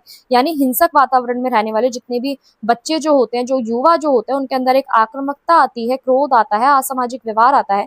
या इसके छोटे से एग्जाम्पल से अगर हम समझे तो यहाँ पे जितने भी आपके युद्ध वगैरह जो होते हैं, ठीक है, एक छोटे से लेवल से समझे तो यहाँ पे फॉर एग्जाम्पल हम बात कर सकते हैं जो आपके युद्ध वगैरह जो होते हैं ना, उसके अंदर भी हमें ये सारी चीजें देखने को मिल सकती हैं। तो ये सब क्या कर रहे हैं? आपके सामाजिक विकास को प्रभावित कर रहे हैं। वहीं अगर हम बात करें इस प्रश्न के निष्कर्ष की, तो यहाँ पे आपका निष्कर्ष क्या कहता है कि सामाजिक अंतरक्रिया जो है ना वो सामाजिक विकास का एक आधार है, क्योंकि इसके माध्यम से व्यक्ति समाज के नियम, मूल्यों, व्यवहार इन सबको सीखता है तथा सामाजिक संबंधों का जो निर्माण है वो भी करता है। परिवार, विद्यालय, सामुदायिक सामाजिक अंतरक्रिया के प्रमुख माध्यम है जो व्यक्ति के व्यक्तित्व और सामाजिक विकास को एक नई दिशा प्रदान करते हैं। तो दूसरी ओर आपका जो संघर्ष है, पूर्वाग्रह है, रूढ़िवादी व्यवहार है, बाल शोषण है तथा हिंसा जैसी जितनी भी आपकी सामाजिक समस्याएं जो होती है ना वो आपके सामाजिक विकास को, सोशल डेवलपमेंट को क्या करती हैं, बाधित करती हैं। और ये समस्याएं व्यक्ति के अंदर क्या उत्पन्न कर सकती हैं, भय, असुरक्षा, तनाव, भेदभाव, सामाजिक अलगाव की भावना, ये सारी चीजें ही उत्पन्न कर सकती है, जिससे उसका जो पूरा व्यक्तित्व जो है, सामाजिक संबंध जो है, उसके ऊपर एक प्रतिकूल प्रभाव पड़ता है। तो अंत में आवश्यक है कि समाज में ना आपकी समानता, सहिष्णुता, सहयोग और मानवीय मूल्यों को यहाँ पे बढ़ा दिया जाए तथा सामाजिक समस्याओं को कम करने के लिए प्रभावी प्रयास यहाँ पे आपके किए जाए। तभी जो है ना वो स्वस्थ सामाजिक अंतरक्रिया जो है और जो संतुलित सामाजिक विकास जो है वो आपका सुनिश्चित किया जाएगा। तो इस तरीके से हम कह सकते हैं कि समाज के अंदर ना हमें समानता को बढ़ाना बहुत ज्यादा जरूरी है, सहयोग होना चाहिए हम लोगों के बीच में, ठीक है। मानवीय मूल्य यानी आपके जो ह्यूमन वैल्यूज जो है हमें उसको भी बढ़ावा देना चाहिए, ताकि समाज में जितनी भी आपकी समस्याएं हैं ना उसको हम कम कर सके, ठीक है, कम कर सके। इसके लिए हम प्रभावी प्रयास कर सके, तभी आपका समाज के अंदर जो आपकी अंतरक्रिया जो है ना वो उसके बीच में हम बैलेंस जो है बना पाएंगे, सामाजिक अंतरक्रिया के बीच में और सामाजिक विकास में। वहीं अगर हम बात करें यहाँ पे अगले क्वेश्चन की, तो क्वेश्चन नंबर 4 क्या कह रहा है कि सामाजिक अंतरक्रिया की जो अवधारणा है, अवधारणा पर विस्तार से चर्चा कीजिए। वहीं आपका अगला पॉइंट क्या कह रहा है, अगला क्वेश्चन कि सामाजिक विकास में जो आपकी अंतरक्रिया जो है इसकी भूमिका क्या है, ठीक है। तो अगर हम बात करें सामाजिक अंतरक्रिया यानी आपका सोशल इंटरेक्शन, ठीक है, तो समाज शास्त्र तथा मानव विकास ये दोनों में ही अपनी महत्वपूर्ण ये अवधारणा मानी जाती है। इसका अर्थ है कि दो या दो से अधिक व्यक्तियों के बीच में होने वाले ऐसे पारस्परिक संबंधों से है जिनसे वे एक दूसरे के विचार, भावनाओं, व्यवहार तथा अनुभव को भी यहाँ पे क्या करते हैं, प्रभावित करते हैं। तो मनुष्य ना जन्म से ही आपका सामाजिक वातावरण में रहता है और अपने परिवार, मित्रों, विद्यालय और समाज के जितने भी अन्य सदस्य हैं ना इनके साथ वो अपना निरंतर जो संपर्क है वो स्थापित करता है, और यही संपर्क आपका क्या कहलाता है, सामाजिक अंतरक्रिया कहलाता है। जैसे मैंने भी आपको ऊपर भी बताया कि सामाजिक अंतरक्रिया यानी आपका सोशल इंटरेक्शन क्या होता है कि जब हम लोगों से मिलते हैं, बातचीत करते हैं, उनके विचारों को समझते हैं, अपनी भावनाओं को बताते हैं, अपने व्यवहारों को दर्शाते हैं, अनुभव को यहाँ पे दिखाते हैं या बताते हैं या सलाह देते हैं, जो भी है, ठीक है। तो इनसे हम क्या करते हैं, ये सारी चीजें जो है ना, जब भी हम समाज के अंदर अपना संपर्क स्थापित करते हैं अन्य सदस्यों के साथ, अन्य लोगों के साथ, चाहे फिर वो आपकी फैमिली हो, चाहे फिर आपके फ्रेंड सर्कल में, चाहे आपके फ्रेंड्स हो या फिर आपका स्कूल हो, समाज हो, इन सारे लोगों के साथ जब हम अपना क्या करते हैं, विचारों को, अपनी भावनाओं को, व्यवहार को जब हम शेयर करते हैं, ठीक है, तो वो ही आपका क्या कहलाता है, सामाजिक अंतरक्रिया कहलाता है, ठीक है। तो सामाजिक अंतरक्रिया से यहाँ पे क्या हो रहा है कि व्यक्ति के सामाजिक, भावनात्मक, बौद्धिक तथा नैतिक विकास का ये आधार होती है, ठीक है। इसी के माध्यम से व्यक्ति समाज के नियमों को, मूल्यों को, परंपरा को, संस्कृति को, इन सारी चीजों को हम सीख पाते हैं कि समाज के अंदर हमें किस तरीके से व्यवहार करना है, संस्कृतियों का किस तरीके से यहाँ पे सम्मान करना है और किस तरीके से समाज के जो नियम है, मूल्य है, उन्हें सीखना है। तो व्यक्ति यहाँ पे सारी चीजें सीखता है, तो स्वयं को यहाँ पे समाज के अनुरूप हमें ढालना पड़ता है, ठीक है। समाज के अंदर जो भी सारी चीजें होती हैं उसके अनुरूप हमें यहाँ पे ढालना होता है, और सामाजिक विकास की जो आपकी प्रक्रिया है ना वो सामाजिक अंतरक्रिया के अंदर बहुत ज्यादा महत्वपूर्ण भूमिका निभाती है, क्योंकि इसके बिना ना तो समाज का निर्माण संभव हो पाता है और ना ही व्यक्ति का समुचित विकास, ठीक है। तो आप समझ रहे हैं ये पॉइंट कितना इंपॉर्टेंट है। यहाँ पे ये पॉइंट क्या समझाना चाह रहा है इन शॉर्ट में, कि जो आपका सोशल डेवलपमेंट है ना वो सोशल इंटरेक्शन के बिना अधूरा है। अगर सोशल इंटरेक्शन ही नहीं होगा, हम लोगों से मिलेंगे ही नहीं, अपने विचारों को साझा ही नहीं करेंगे, हम वैल्यूज ही नहीं सीखेंगे, हम रिचुअल्स ही नहीं सीखेंगे, तो फिर आपका सोशल डेवलपमेंट कहाँ से पॉसिबल है। तो इसलिए ये लाइन हमें क्या सिखा रही है कि सामाजिक विकास की जो पूरी प्रक्रिया है ना उसमें आपकी सामाजिक अंतरक्रिया बहुत ज्यादा महत्वपूर्ण है, क्योंकि इसके बिना आपका जो समाज जो है ना इसका निर्माण नहीं हो सकता।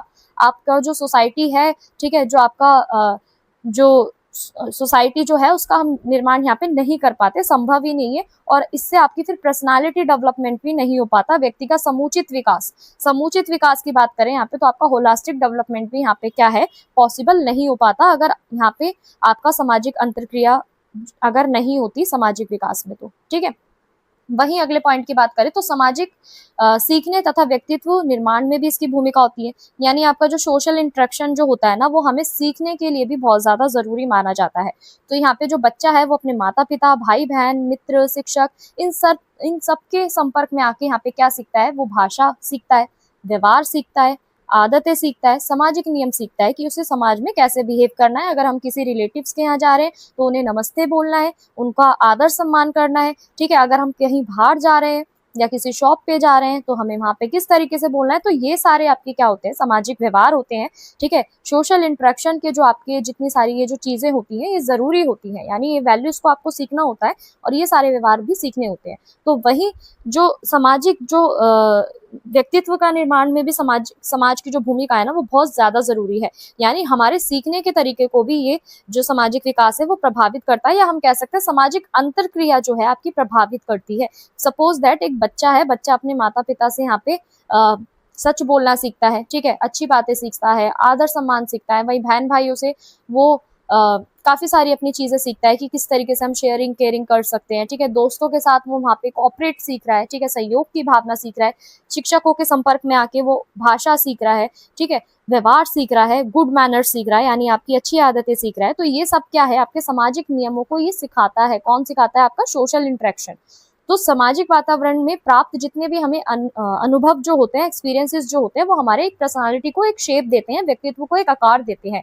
तो व्यक्ति का जो यहाँ पे कॉन्फिडेंस जो होता है ना, ये बढ़ता है, ठीक है, आपकी नेतृत्व क्षमता बढ़ती है, ठीक है, यहाँ पे आपका सहयोग बढ़ता है, भावना बढ़ती है। ये सारे जो कौशल होते हैं ना, सामाजिक कौशल, वो दूसरों के साथ होने वाली अंतरक्रियाओं से ही आपके विकसित होते हैं। यदि सामाजिक अंतरक्रिया सकारात्मक होगी तो व्यक्ति का जो व्यक्तित्व जो है ना, वो यहाँ पे संतुलित होगा, बैलेंस होगा और इफेक्टिव होगा।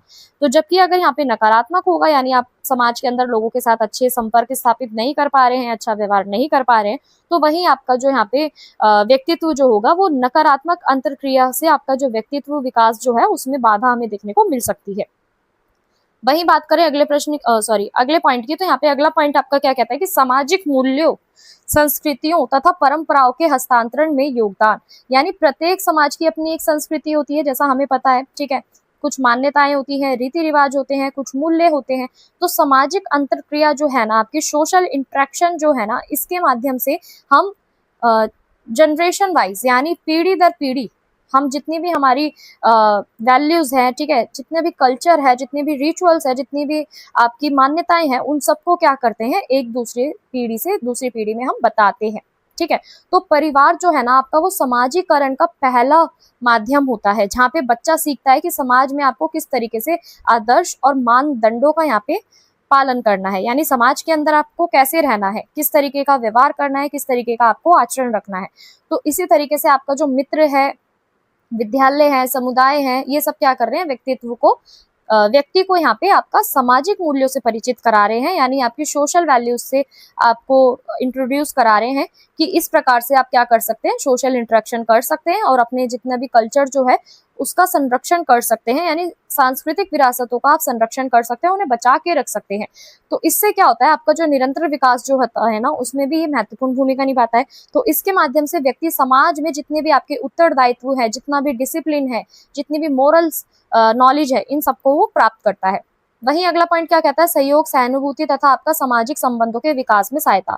यानी सोशल इंटरेक्शन से क्या हो रहा है कि हम लोगों के बीच में ना एक संयोग की भावना उत्पन्न हो रही है, सहानुभूति हो रही है, ठीक है। जब एक दूसरे से हम संवाद करते हैं, यानी बातचीत करते हैं, तब हम अपने जो थॉट्स होते हैं, ठीक है, उनको भी क्या कर रहे होते हैं, शेयर कर रहे होते हैं, साझा कर रहे होते हैं विचारों को, अपनी समस्याओं का एक सामूहिक समाधान भी हम खोजते हैं। तब सामाजिक संबंध जो होते हैं ना, वो आपके अधिक और भी ज्यादा मजबूत बन जाते हैं। तो आपका परिवार, विद्यालय, समाज में जितने भी आपके स्वास्थ्य सामाजिक अंतरक्रिया जो है ना, ये आपकी प्रेम, विश्वास, सम्मान तथा भाईचारे की जो भावना है, इन सबको विकसित करती है। इससे व्यक्ति के अंदर ना जो दूसरों के प्रति जो भावना है, ठीक है, दूसरों की जो भावना है उसको समझने, उनका सम्मान करने की भी क्षमता होती है। तो सामाजिक विकास के लिए हम कह सकते हैं कि जरूरी है कि समाज के जितने भी आपके सदस्य हैं ना, उनका एक दूसरे के साथ सहयोग होना, कोऑपरेट करना बहुत ज्यादा जरूरी है, सामंजस्य स्थापित करना बहुत ज्यादा जरूरी है। तो इस तरीके से आपका सामाजिक विकास के अंदर आपका सहयोग और सहानुभूति बहुत ज्यादा जरूरी होती है। वहीं अगर हम अगले पॉइंट की बात करें, अगला पॉइंट क्या कह रहा है कि सामाजिक समायोजन तथा सामाजिक नियंत्रण में भूमिका। ठीक है। तो मनुष्य यहाँ पे क्या है, विभिन्न प्रकार के लोगों के साथ क्या कर रहा है, परिस्थितियों के अनुसार यहाँ पे समायोजन कर रहा है, यानी आपका हम कह सकते हैं एडजस्ट करते हैं, हम कोई भी सिचुएशन होती है उसको मिलकर कॉपरेट करते हैं, ठीक है, एडजस्ट करते हैं यहाँ पे इस तरीके से। तो यहाँ पे क्या है कि आपका जो सोशल इंटरेक्शन है ना, वो हमें सिखाता है, क्या सिखाता है कि हम अपने व्यवहार को, सामाजिक अपेक्षाओं को कैसे हम डाल सकते हैं परिस्थितियों के अनुसार। इससे जो आपका सामाजिक व्यक्ति का जो सामाजिक नियम है, जो आपके मानदंड है, इनको भी वो पालन करना यहाँ पे सीखता है। तो सोशल इंटरेक्शन से आपका यानी सामाजिक अंतरक्रिया से क्या हो रहा है कि सामाजिक नियंत्रण में भी ये आपका प्रभावी साधन बन रहा है, ठीक है। तो इसके अंदर समाज में जितनी भी आपकी स्वीकृतियां हैं, व्यवहार है, प्रोत्साहन है, इन सबको भी हमें देखने को मिल रहा है। तो सामाजिक व्यवस्था, अनुशासन, स्थिरता भी इसी की वजह से बन पाती है। तो इसलिए आपका समायोजन बहुत ज्यादा जरूरी होता है समाज के अंदर, यानी हम कोऑपरेट करना या बैलेंस करना या हम कह सकते हैं कोऑर्डिनेट करना यहाँ पे बहुत ज्यादा जरूरी होता है। वहीं अगला पॉइंट क्या कहता है कि सामाजिक परिवर्तन, जागरूकता तथा प्रगति का माध्यम, यानी सोशल इंटरेक्शन सिर्फ आपका एक सोशल सिस्टम को नहीं समझाता, सामाजिक व्यवस्था को नहीं समझाता, ठीक है, बल्कि आपका जितने भी सोशल जो आपके परिवर्तन जो है, सामाजिक परिवर्तन जो है, ठीक है, चेंजेस जो है, उनकी भी प्रगति में, उनकी भी प्रोग्रेस में भी आपको एक क्या करता है, एक दिशा प्रदान करता है।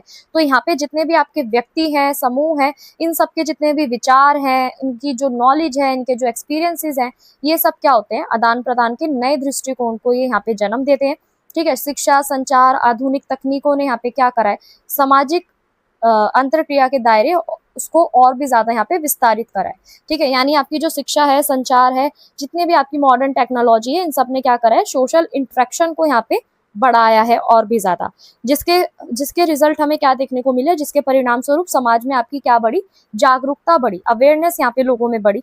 जितने भी आपकी समाज की कुरीतियां थी, इनके खिलाफ क्या होने लगा, विरोध होने लगा। समानता, न्याय, मानव अधिकार जैसे जितने भी आपके मूल्य हैं, इनको यहाँ पे बढ़ावा मिला। और इसी प्रकार आपका जो सामाजिक अंतरक्रिया जो है ना, वो समाज के निरंतर विकास में और परिवर्तन की जो आधारशिला है, उसमें हमें वो देखने को मिली। तो चलिए बात करते हैं इस प्रश्न के निष्कर्ष की। तो निष्कर्ष क्या कहता है कि सामाजिक अंतरक्रिया मानव जीवन तथा सामाजिक विकास का एक मूल आधार है।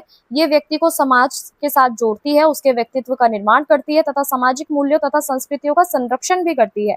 तो इसके माध्यम से अगर हम सहयोग देंगे, ठीक है, समायोजन करेंगे, सहानुभूति रखेंगे, तो हम अपने उत्तरदायित्व की जो भावना है और भी ज्यादा हमारी विकसित हो सकती है। और यही कारण है आपका सामाजिक परिवर्तन जो है आपका प्रगति और जागरूकता को भी ये प्रोत्साहित करता है।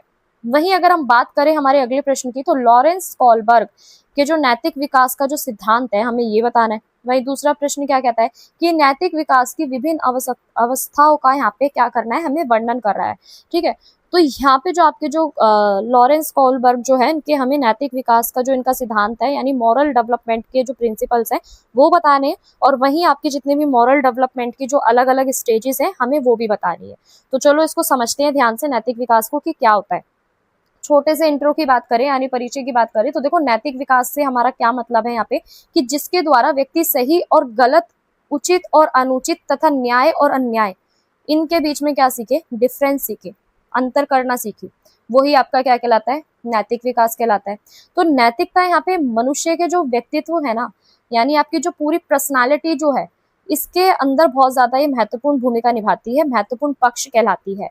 क्यों? क्योंकि उसके इसी के अनुसार हम क्या सीख रहे हैं, यहाँ पे व्यवहार करना सीख रहे हैं, निर्णय लेने की क्षमता भी इसी की वजह से प्रभावित हो रही है हमारी, और जो आपके सामाजिक संबंध है, इनको भी ये प्रभावित करता है। तो जो आपके एक मनोवैज्ञानिक जो थे आपके लॉरेंस कोलबर्ग, इन्होंने अपना एक नैतिक विकास का सिद्धांत जो था वो हमें बताया, ठीक है। उसके अंदर इन्होंने बताया कि जो व्यक्ति है ना, उसकी नैतिक सोच जो है समय के साथ आपकी विकसित होती है, डेवलप होती है। मोरल जो आपके थॉट्स होते हैं वो समय के साथ डेवलप होते जाते हैं। और वो कौन कौन सी स्टेजेस से होकर गुजरते हैं, विभिन्न विकास के जितने भी आपके चरण होते हैं, किन से होकर गुजरते हैं, इन्होंने ये बताया है अपने प्रिंसिपल के अंदर, ठीक है। तो कोलबर्ग का ना यहाँ पे ऐसा मानना था कि जो आपका मोरल डेवलपमेंट है ना, जो नैतिक विकास जो है, वो व्यक्ति का सिर्फ आपका संज्ञानात्मक क्षमता और सामाजिक अनुभव पे ही आधारित होता है। यानी कोलबर्ग क्या मानते हैं कि आपका जो मोरल डेवलपमेंट है वो आपकी कॉग्निटिव एबिलिटी, ठीक है, सोशल एक्सपीरियंसेस, यानी आपके सामाजिक अनुभव, इन सब के ऊपर ही बेस्ड होता है। तो इनके अनुसार जो यहाँ पे आपका नैतिक विकास जो था ना, वो एक क्रमिक रूप में हुआ, क्रमिक रूप इन द सेंस की सीक्वेंस वाइज हुआ, ठीक है। ये ऐसा मानते हैं कोलबर्ग कि जो आपका ये जो मोरल डेवलपमेंट जो होता है ना, वो सीक्वेंस वाइज होता है, क्रमिक रूप से होता है, और प्रत्येक व्यक्ति जो है वो नैतिक परिपक्वता के साथ साथ अलग अलग स्तरों से यहाँ से वो गुजरता है। यानी हर जो इंसान है ना, वो आपका जो मोरल, हम कह सकते हैं मॉरल मेच्योरिटी जो होती है, उसके अनुसार ही वो अलग अलग स्टेजेस से गुजरता है। तो ये आपका छोटा सा इंट्रो है जिसमें हमने जाना कि नैतिक विकास क्या होता है, और लॉरेंस जो आपके हैं कोलबर्ग जो है, इन्होंने अपने प्रिंसिपल में क्या माना है। तो चलो इसको थोड़ा सा और डिटेल में अच्छे से समझते हैं। बहुत इंटरेस्टिंग प्रश्न है ये आपका, ठीक है। तो अगर हम पहले पॉइंट से समझे ना, तो देखो कोलबर्ग के ना नैतिक विकास का जो सिद्धांत था, इसका अर्थ और इसका आधार क्या था, पहले ये समझते हैं। यानी बेसिकली इन्होंने बोल तो दिया कि ये अपना मॉरल डेवलपमेंट का जो प्रिंसिपल है उसे बना रहे हैं, लेकिन ये किस किस के ऊपर इन्होंने रिसर्च करके इसे बनाया, इसको समझते हैं। तो देखो कोलबर्ग ने यहाँ पे आपका क्या बताया कि जो नैतिक विकास है ना, वो ज्यादातर आपका जो बच्चे हैं और जो किशोरे हैं, ठीक है, यानी आपका जो आपके चाइल्डहुड में जो आपके जो चाइल्ड है, ठीक है, और जो आपके टीन एजेस है, इनके ऊपर इन्होंने रिसर्च करके कोलबर्ग ने तभी अपना ये जो सिद्धांत जो है इसको दिया था। तो इन्होंने ना इनके अंदर बहुत सारे प्रश्न उठाए, ठीक है। तो विभिन्न इनको यहाँ पे नैतिक दुविधाओं से संबंधित इन्होंने प्रश्न पूछकर यहाँ पे प्रयास करा कि जो व्यक्ति की जो एक्चुअल में सिचुएशन जो है, स्थिति जो है, किसी भी स्थिति में वो किस तरीके से यहाँ पे डिसीजन लेता है, किस तरीके से निर्णय लेता है।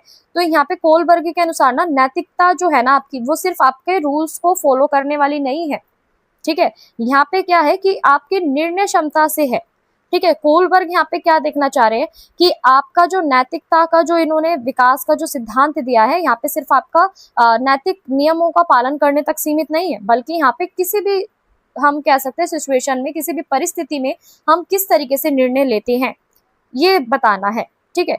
तो यहाँ पे इन्होंने क्या बताया कि उन नियमों को किस प्रकार से समझा जाता है, उनके आधार पर किस तरीके से हम निर्णय लेते हैं, ये सारी चीजें इसमें इन्होंने बताई। तो इन्होंने ना यहाँ पे नैतिक विकास को 3 प्रमुख स्तरों पर बांट दिया, यानी आपकी 3 मेन स्टेजेस यहाँ पे बताई, 3 स्तर बताए यहाँ पे, ठीक है, और 6 आपकी अवस्था बताई, 6 अवस्थाएं यहाँ पे आपको बताई। और प्रत्येक अवस्था में ना जो आपका व्यक्ति की जो नैतिक सोच जो है, उसको यहाँ पे इन्होंने प्रगति की तरह यहाँ पे दर्शाया, ठीक है। तो चलो समझते हैं कि कौन कौन से इन्होंने ऐसे स्तर बताए, कौन कौन सी अवस्था बताई। तो देखो पहले यहाँ पे क्या थी, पूर्व परंपरागत स्तर, ठीक है। इस लेवल में इन्होंने क्या बताया कि जो आपके नैतिक विकास जो है ना, वो आपका प्रारंभिक स्तर है, जो ज्यादातर आपका बाल्यावस्था में पाया जाता है। और इस स्तर में ना बच्चा जो है वो नैतिक निर्णय मुख्य रूप से दंड और पुरस्कार के माध्यम पर ही क्या करता है, लेता है, ठीक है।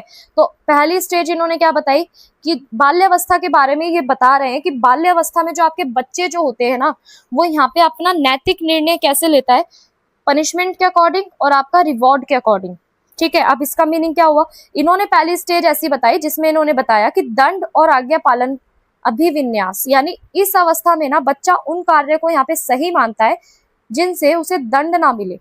वे नियमों का पालन इसलिए करता है क्योंकि वह सजा से बचना चाहता है, और उसके लिए नैतिकता का अर्थ बड़ों की आज्ञा मानना और दंड से बचना है। तो बेसिकली इन्होंने यहाँ पे क्या बताया बाल्यावस्था में कि देखो जो छोटे बच्चे होते हैं ना, हम छोटे बच्चों को स्टार्टिंग से यही समझाते आते हैं कि हमें बड़ों की आज्ञा का पालन करना है, ठीक है, हमें सारी अच्छी चीजें सीखनी है, बात माननी है, ठीक है, अपना अनुशासन में रहना है, डिसिप्लिन में रहना है, अच्छी चीजें सीखनी है। तो यहाँ पे ना क्या है कि पहली अवस्था इन्होंने ये बताई कि बच्चा ना यहाँ पे इन सारी नैतिकताओं का पालन इसलिए कर रहा है क्योंकि वो यहाँ पे बचना चाहता है अपना पनिशमेंट से, ठीक है, सजा से वो बचना चाहता है, दंड से बचना चाहता है, इसलिए वो बड़ों की आज्ञा मानता है, ठीक है, उनके द्वारा बोले गए कार्यों को वो करता है। तो यहाँ पे इन्होंने एक ऐसी स्टेज बताई कि जो आपका नैतिक विकास जो है, या हम कह सकते हैं जो नैतिकता जो है, ठीक है, मॉरलिटी जो आपकी है यहाँ पे, वो बच्चा इसलिए उसको फॉलो कर रहा है, इसलिए उसका मान रहा है क्योंकि वो बचना चाहता है कि उसे कोई भी सजा ना मिले, कोई भी दंड ना मिले। वही इन्होंने दूसरी अवस्था में क्या बताया कि साधनात्मक तथा, या हम कह सकते हैं व्यक्तिगत लाभ अभिविन्यास, ठीक है। तो यहाँ पे इस अवस्था में ना बच्चा अपना व्यक्तिगत लाभ, यानी इंडिविजुअल जो उसको लाभ यहाँ पे मिल रहा है, उसकी आवश्यकताओं को ध्यान में रखकर ही वो निर्णय लेता है, और वो वही कार्य सही मानता है जिससे उसको कोई लाभ प्राप्त हो। नैतिकता का आधार जो है आपका, वो स्वार्थ और पारस्परिक लाभ से होता है, ठीक है। तो यहाँ पे इन्होंने सेकंड स्टेज क्या बताई कि बच्चा ना यहाँ पे अपने बारे में सोचता है, ठीक है। जैसे सपोज दैट हम बोल देते हैं ना यहाँ पे, फॉर एग्जांपल आपने देखा होगा आपके घर में कोई भी छोटा बहन भाई होगा या कोई भी छोटा बच्चा होगा, 4 से 5 साल का, तो आप उसे बोलते हो ना कि आप जल्दी से ये काम करो, मैं आपको चॉकलेट दिलाऊंगी या मैं आपको बाहर घुमाने लेके जाऊंगी या आइसक्रीम खिलाऊंगी, तो उससे बच्चा क्या करता है, वो तब वो काम करता है। तो कोलबर्ग ने यहाँ पे ये चीज क्या देखी कि बच्चा यहाँ पे नैतिकता का पालन कैसे कर रहा है, कि पहले वो अपना उसमें स्वार्थ देख रहा है, ठीक है, यानी उसके अंदर वो पहले देख रहा है कि उसे क्या बेनिफिट मिल रहा है, क्या लाभ मिल रहा है, तभी वो कार्य को करता है, तभी वो डिसीजन लेता है, तभी वो निर्णय लेता है, ठीक है। तो इसलिए यहाँ पे कोलबर्ग ने आपकी जो अवस्था जो दूसरी अवस्था में इन्होंने बताया है कि बच्चा जो है ना आपका, वो स्वार्थ और पारस्परिक लाभ से ही यहाँ पे क्या करता है, अपना डिसीजन लेता है, निर्णय लेता है, और नैतिकता जो है आपकी वो स्वार्थ और पारस्परिक लाभ पर ही क्या होती है, आधारित होती है, ठीक है। अगला पॉइंट अगर हम बात करें अगले पॉइंट की, अगला पॉइंट क्या कहता है कि परंपरागत स्तर, ठीक है। अब इस स्तर में क्या होता है कि जो व्यक्ति है ना वो समाज की अपेक्षा, नियम, मानदंडों को यहाँ पे महत्व देने लगता है, सामाजिक स्वीकृति यहाँ पे प्राप्त करने लगता है और एक अच्छा सदस्य बनने का यहाँ पे प्रयास करता है, ठीक है। सपोज दैट इन्होंने जो तीसरी अवस्था बताई है इसमें क्या बताया है कि अच्छा बालक या अच्छा व्यक्ति अभिविन्यास, यानी इस अवस्था में ना व्यक्ति दूसरों की प्रशंसा और स्वीकृति यहाँ पे प्राप्त करना चाहता है, ठीक है। वो ऐसा व्यवहार करता है कि जिससे ना उसके जो परिवार है, मित्र है, समाज जो है उसे अच्छा समझे। उसके लिए अच्छा व्यक्ति बनना ही क्या है, यहाँ पे नैतिकता का प्रमुख आधार होता है। वहीं अगली अवस्था इन्होंने क्या बताई कि कानून और व्यवस्था अभिविन्यास, यानी इस अवस्था में ना व्यक्ति सामाजिक व्यवस्था बनाए रखने के लिए आपका कानून, नियमों का यहाँ पे पालन आवश्यक मानता है, और वो समझता है कि समाज की जो शांति है ना, स्थिरता जो होती है, वो आपके नियमों का पालन करने से ही चलती है। तो इसलिए वो समाज के अंदर जितने भी आपके कानून होते हैं ना, जो सामाजिक कर्तव्य होते हैं, इसको वो फॉलो करता है। तो यहाँ पे व्यक्ति क्या समझ रहा है कि जो भी आपकी सामाजिक व्यवस्था बनाए रखने के लिए जो भी आपके रूल्स होते हैं, नियम होते हैं, जो भी बनाए जाते हैं, वो ये समझ रहा है कि समाज में शांति बनाए रखने, और ये इसी की वजह से हो पा रहा है। अगर हम समाज के अंदर रूल्स को फॉलो नहीं करेंगे, नियमों का पालन नहीं करेंगे, तो समाज के अंदर हमें एक अस्थिरता देखने को मिलेगी, ठीक है। समाज के अंदर हमें शांति देखने को नहीं मिलेगी, अस्थिरता मिलेगी, ठीक है, हिंसा देखने को मिल सकती है। तो ये सब क्या है आपके यहाँ पे व्यक्ति ये सोच रहा है, यहाँ पे इस तरीके से वो निर्णय ले रहा है कि अगर वो अपना इन सारे रूल्स को फॉलो करेगा, नियमों का पालन करेगा, तो समाज में जो भी उसके कर्तव्य है ना हो पाएंगे। वहीं अगर हम यहाँ पे बात करें अगले पॉइंट की, तो आपका उत्तर परंपरागत स्तर, इसमें क्या होता है कि नैतिक विकास का उच्चतम स्तर इसको माना जाता है। इस स्तर पर जो व्यक्ति है वो केवल आपका सामाजिक नियमों का पालन नहीं करता, बल्कि वो नैतिक सिद्धांतों और मानवीय मूल्यों का के आधार पर ही निर्णय लेता है, ठीक है। तो इसमें भी इन्होंने पांचवी अवस्था बताई है, जिसमें आपका सामाजिक अनुबंध अभिविन्यास है। यानी इस अवस्था में क्या हो रहा है कि व्यक्ति समझता है कि जो आपके कानून है, सामाजिक जो नियम है, इनके हित के लिए वो क्या कर रहा है, यहाँ पे कार्य कर रहा है, ठीक है। तो यदि कोई भी नियम समाज के कल्याण के अनुसार नहीं बनाए जाते तो उसमें परिवर्तन किया जा सकता है। तो व्यक्ति यहाँ पे अपनी न्याय, स्वतंत्रता और मानव कल्याण को भी क्या दे रहा है, यहाँ पे महत्व दे रहा है। वहीं अगली अवस्था हमें क्या बता रही है कि सार्वभौमिक नैतिक सिद्धांत अभिविन्यास, यानी नैतिक विकास जो है ना, यहाँ पे सर्वोच्च अवस्था यहाँ पे मानी गई है, यानी नैतिक विकास को बहुत ज्यादा यहाँ पे आपका सबसे ऊपर रखा गया है। क्यों रखा गया है? इस अवस्था में ना व्यक्ति अपने निर्णय लेने, सार्वभौमिक नैतिक सिद्धांत जैसे आपके न्याय है, समानता है, मानव गरिमा है, मानव अधिकार है, इन सब के ऊपर क्या देता है, वो बल देता है, और इस परिस्थितियों की परवाह किए बिना वो अपनी नैतिक मूल्यों के प्रति क्या रहता है, प्रतिबद्ध रहता है। तो अब हम बात करते हैं यहाँ पे कोलबर्ग का जो यहाँ पे नैतिक सिद्धांत था, इनका क्या महत्व है। तो देखो, कोलबर्ग का जो नैतिक विकास का जो सिद्धांत था ना, इन्होंने शिक्षा, मनोविज्ञान के क्षेत्र में बहुत ज्यादा यहाँ पे अपना महत्वपूर्ण भूमिका यहाँ पे निभाई है, ठीक है। तो इस सिद्धांत ने क्या करा है, जितने भी आपके टीचर्स हैं, ठीक है, जितने भी आपके पेरेंट्स हैं, इन सबको बच्चों की जो नैतिक सोच जो होती है ना, ठीक है, बच्चा किस तरीके से सोचता है, किस तरीके से दंड से बचने के लिए, किस तरीके से वो अपने आप को अच्छा दिखाने के लिए, किस तरीके से अपना व्यक्तिगत लाभ प्राप्त करने के लिए वो यहाँ पे क्या करता है, नैतिक निर्णय लेता है, ठीक है, नैतिक नियमों का वो पालन करता है। तो यहाँ पे आपके जो टीचर्स हैं, जो पेरेंट्स हैं, बच्चों की जो नैतिक सोच है ना, उन्हें कोलबर्ग के इस सिद्धांत से उन्हें समझने में सहायता मिलती है, ठीक है। इसी के माध्यम से जो आपकी नैतिक शिक्षा जो है, मोरल एजुकेशन जो है, इसके लिए हम अलग अलग योजनाएं बना सकते हैं, यानी प्लानिंग कर सकते हैं। और ये सिद्धांत हमें बताता है कि जो आपका नैतिक विकास जो है ना, वो केवल आपका रूल्स को याद करना नहीं होता, बल्कि आपकी जो सोच है, आपका जो लॉजिक जो है, या हम कह सकते हैं जो आपका तर्क शक्ति जो है, ठीक है। और साथ में आपका जो सामाजिक अनुभव है, इनसे भी ये विकसित होता है। तो इसलिए आपके जितने भी परिवार जितने भी आपके जो विद्यालय है, परिवार है, उनका वातावरण ऐसा होना चाहिए जहाँ पे बच्चों को ना नैतिक मूल्यों को और सामाजिक जिम्मेदारियों को यहाँ पे समझाया जाए, उनके विकास पर यहाँ पे जोर दिया जाए। वहीं हम अगर बात करें इस प्रश्न के निष्कर्ष की, तो देखो लॉरेंस कोलबर्ग का जो नैतिक विकास का सिद्धांत है ना, नैतिकता के विकास को यहाँ पे इन्होंने समझने के लिए एक पूरा वैज्ञानिक और व्यवस्थित इन्होंने यहाँ पे प्रयास करा है। और इस सिद्धांत के अनुसार हमने समझा कि जो व्यक्ति है उसकी जो नैतिक सोच जो होती है, मोरल थॉट जो होते हैं उसके, वो किस तरीके से दंड पुरस्कार पर आधारित होते हैं। ठीक है, प्रारंभिक अवस्था से ही वो विकसित होना शुरू हो जाते हैं सामाजिक नियम, तथा अंततः जो आपके सार्वभौमिक नैतिक मूल्य जो है, ये सब यहाँ तक भी पहुंचते हैं। और आपके जो कोलबर्ग जो है, यहाँ पे कोलबर्ग के द्वारा आपका प्रतिपादन, जो आपका 3 स्तर जो मैंने अभी आपको बताए और 6 अवस्थाएं जो बताई, हमने इसको भी समझा कि किस तरीके से आपका नैतिक विकास की जो पूरी प्रक्रिया है वो चलती है। और वर्तमान शिक्षा जो है, आपकी वर्तमान शिक्षा व्यवस्था यानी आपका प्रेजेंट में जो आपका एजुकेशन सिस्टम है, उसमें भी ये जो आपका प्रिंसिपल है कोलबर्ग का, ये आज भी उतना ही उपयोगी है। ठीक है, तो यहाँ पे हम समझ सकते हैं जितने भी आपके स्टूडेंट्स हैं उनकी नैतिक चेतना क्या है, सामाजिक उत्तरदायित्व क्या है, न्यायप्रियता क्या है, ठीक है, मानवीय मूल्यों के विकास पर भी ये जोर देता है। तो इस तरीके से हम कह सकते हैं जो कोलबर्ग का जो नैतिक विकास जो है ना, जो सिद्धांत जो है, इसके माध्यम से हम बहुत सारी चीजें यहाँ पे समझ सकते हैं, पढ़ सकते हैं। वहीं अगर हम बात करें यहाँ पे अगले प्रश्न की, तो अगला प्रश्न क्या कहता है कि संज्ञानात्मक विकास में आत्म सत्याकरण और समायोजन की अवधारणा की व्याख्या कीजिए। या फिर ये प्रश्न आपसे इस तरीके से भी पूछा जा सकता है कि जो जीन पियाजे जो है, इनका संज्ञानात्मक विकास की जो सिद्धांत जो है, इसकी प्रमुख अवधारणा क्या है। ठीक है, तो पहले प्रश्न में हमें बताना है जो आपका कोग्निटिव डेवलपमेंट है, इसमें आपका जो आत्म सत्याकरण है और समायोजन है, इसका क्या कॉन्सेप्ट है। और वहीं आपके जो दूसरे एक मनोवैज्ञानिक जो है आपके जीन पियाजे, इनका जो संज्ञानात्मक विकास का जो सिद्धांत था वो क्या था। तो चलो इसको भी समझते हैं। देखो छोटे से इंट्रो से समझे ना यहाँ पे, तो जो आपका संज्ञानात्मक विकास है ना, संज्ञानात्मक विकास वो प्रोसेस है, वो प्रक्रिया जिसके माध्यम से कोई भी बच्चा सोचने, समझने, तर्क करने, समस्या समाधान करने और अपनी नॉलेज को अर्न करने की जो उसकी क्षमता होती है उसको विकसित करता है।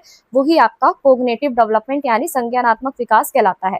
तो इस क्षेत्र में क्या होता है कि जो आपके मनोवैज्ञानिक है ना, जीन पियाजे, इनका जो योगदान है वो बहुत ज्यादा रहा है। तो पियाजे के अनुसार ना यहाँ पे जो बच्चों की जो नॉलेज जो होती है ना, बालक का जो ज्ञान होता है, वो निष्क्रिय नहीं होता।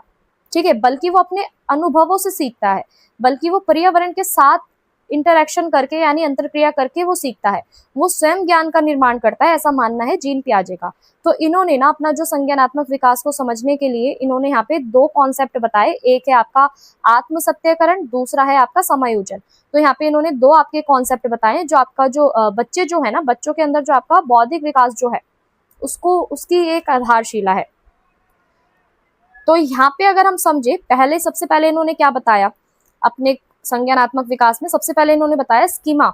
ठीक है, स्कीमा की अगर हम यहाँ पे बात करें ना, तो अब ये क्या है, तो देखो स्कीमा वो होता है जब हमारी मानसिक संरचनाओं से, जब हम ज्ञान के ढांचे से, जिनके माध्यम से बालक अपने अनुभवों को समझता है, व्यवस्थित करता है, प्रत्येक अनुभव पहले जो है बालक पहले से ही मौजूद करके अपने स्कीमा से वो जोड़ता है। जैसे कोई बच्चा जो है वो कुत्ते को यहाँ पे पहचानना सीख जाता है, तो उसके मन में ना कुत्ते का एक स्कीमा बन जाता है और ये स्कीमा चलकर उसके ज्ञान और समझ का ही आधार बनते हैं।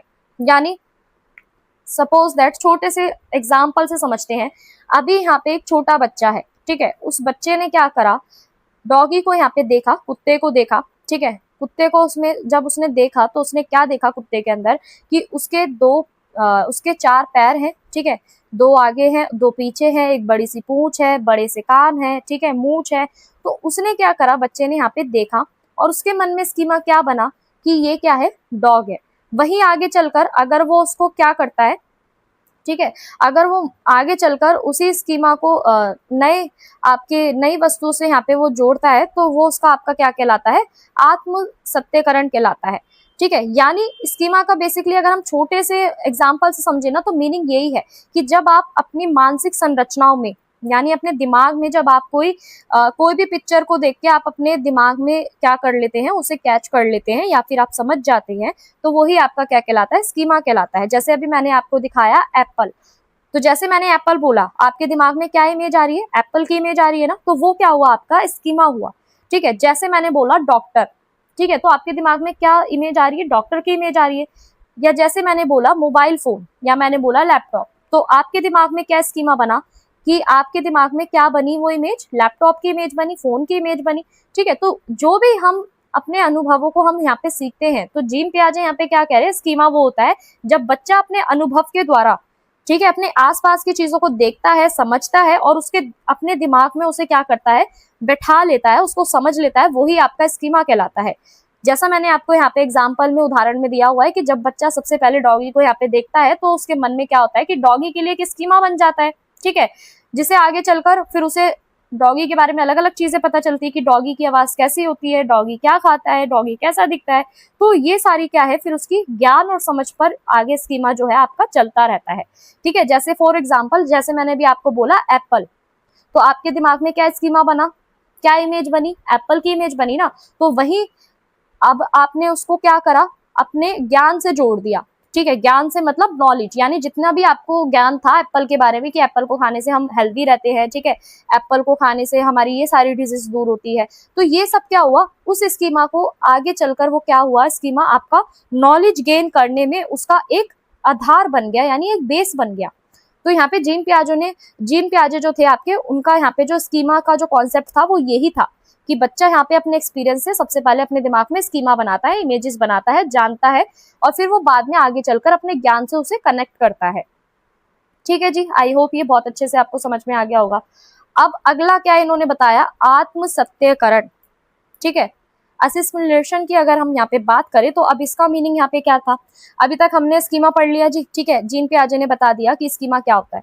अब जीन पियाजे ने क्या बोला कि जब यहाँ पे बालक ने, बच्चे ने जब अपने नए एक्सपीरियंस को अपने पुराने बने हुए स्कीमा के साथ क्या करा, कनेक्ट करा, उसे जोड़ा, सम्मिलित करा, तो यहाँ पे उसने क्या देखा कि नई वस्तु और जो आपकी जो पुरानी जो घटना है उनके ज्ञान के आधार पर उसने समझने का प्रयास करा। यानी अभी तक बच्चे ने क्या देखा था, सिर्फ कुत्ता देखा था, डॉग देखा था। ठीक है, जिसमें उसने देखा कि उसके पास एक पूंछ होती है, चार पैर होते हैं, कान होते हैं, मूंछ होती है, आंख होते हैं, नाक होती है, इस तरीके से उसने देखा। वही अब उसने क्या देख ली, बिल्ली देख ली।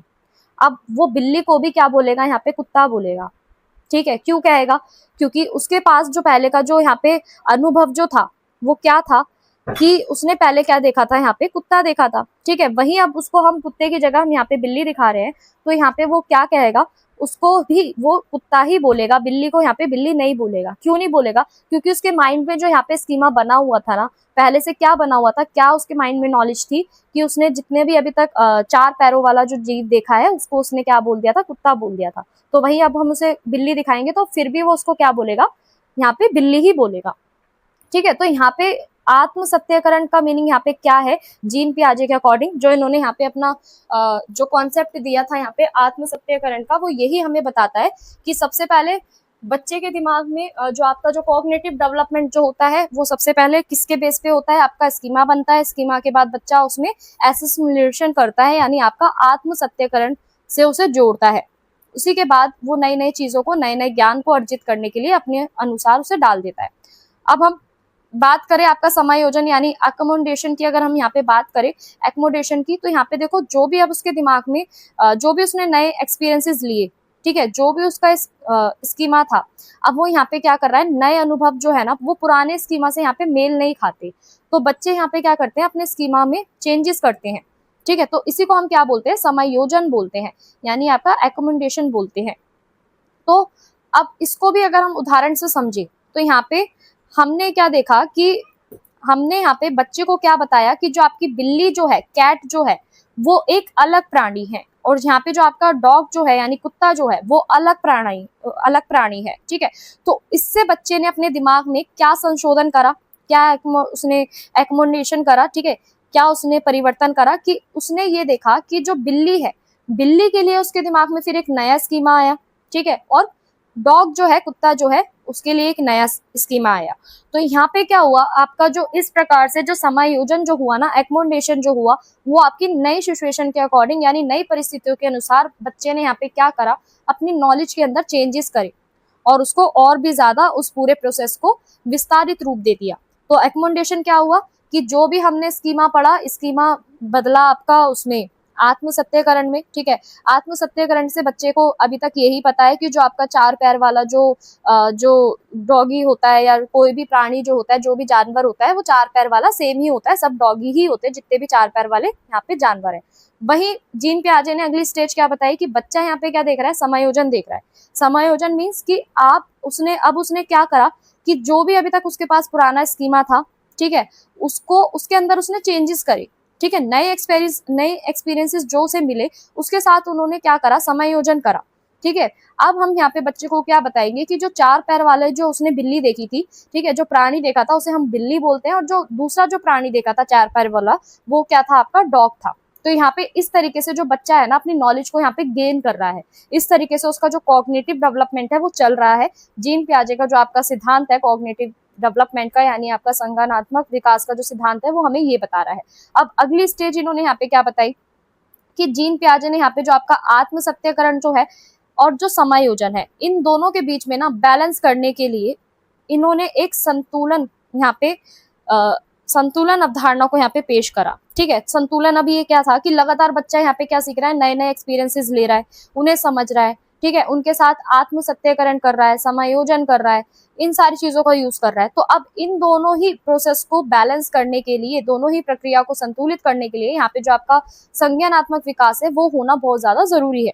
तो यहाँ पे संतुलन जब होगा जब यहाँ पे बच्चे नई नई सिचुएशन में, नई नई परिस्थितियों के साथ वो प्रभावी ढंग से अपना एक सामंजस्य स्थापित कर पाएंगे, ठीक है। तो वही इन्होंने यहाँ पे क्या बताया, संतुलन बताया।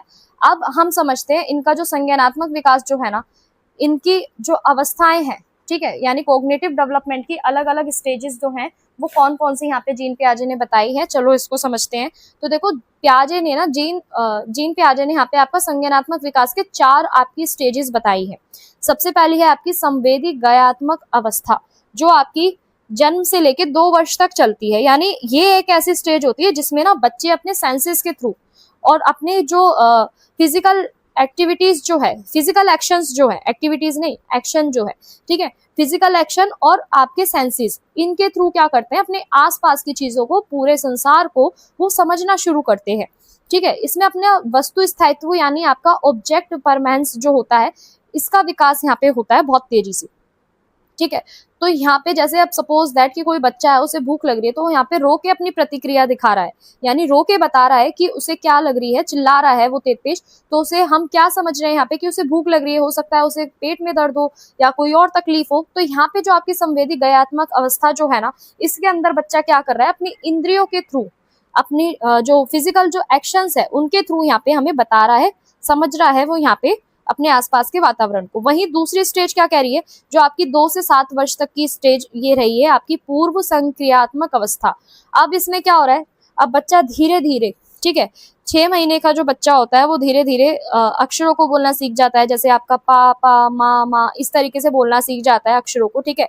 और फिर वही 2 साल तक आते आते वो कम से कम आपकी 2500 से भी ज्यादा जो आपकी शब्दों की शब्दावली है, ठीक है, 2500 से भी ज्यादा के शब्द वो बोलना धीरे धीरे सीख जाता है, ठीक है। तो यहाँ पे जो होता है ना, अब जीन पियाजे ने जो आपके यहाँ पे ये जो स्टेज बताई है ना, पूर्व संक्रियात्मक अवस्था, इसमें ना इन्होंने 2 से लेके 7 वर्ष तक के बच्चों को बताया कि उनका जो भाषा का जो विकास है, यानी आपका जो लैंग्वेज डेवलपमेंट जो होता है ना, इस स्टेज में बहुत तेजी से होता है, तीव्र गति से होता है।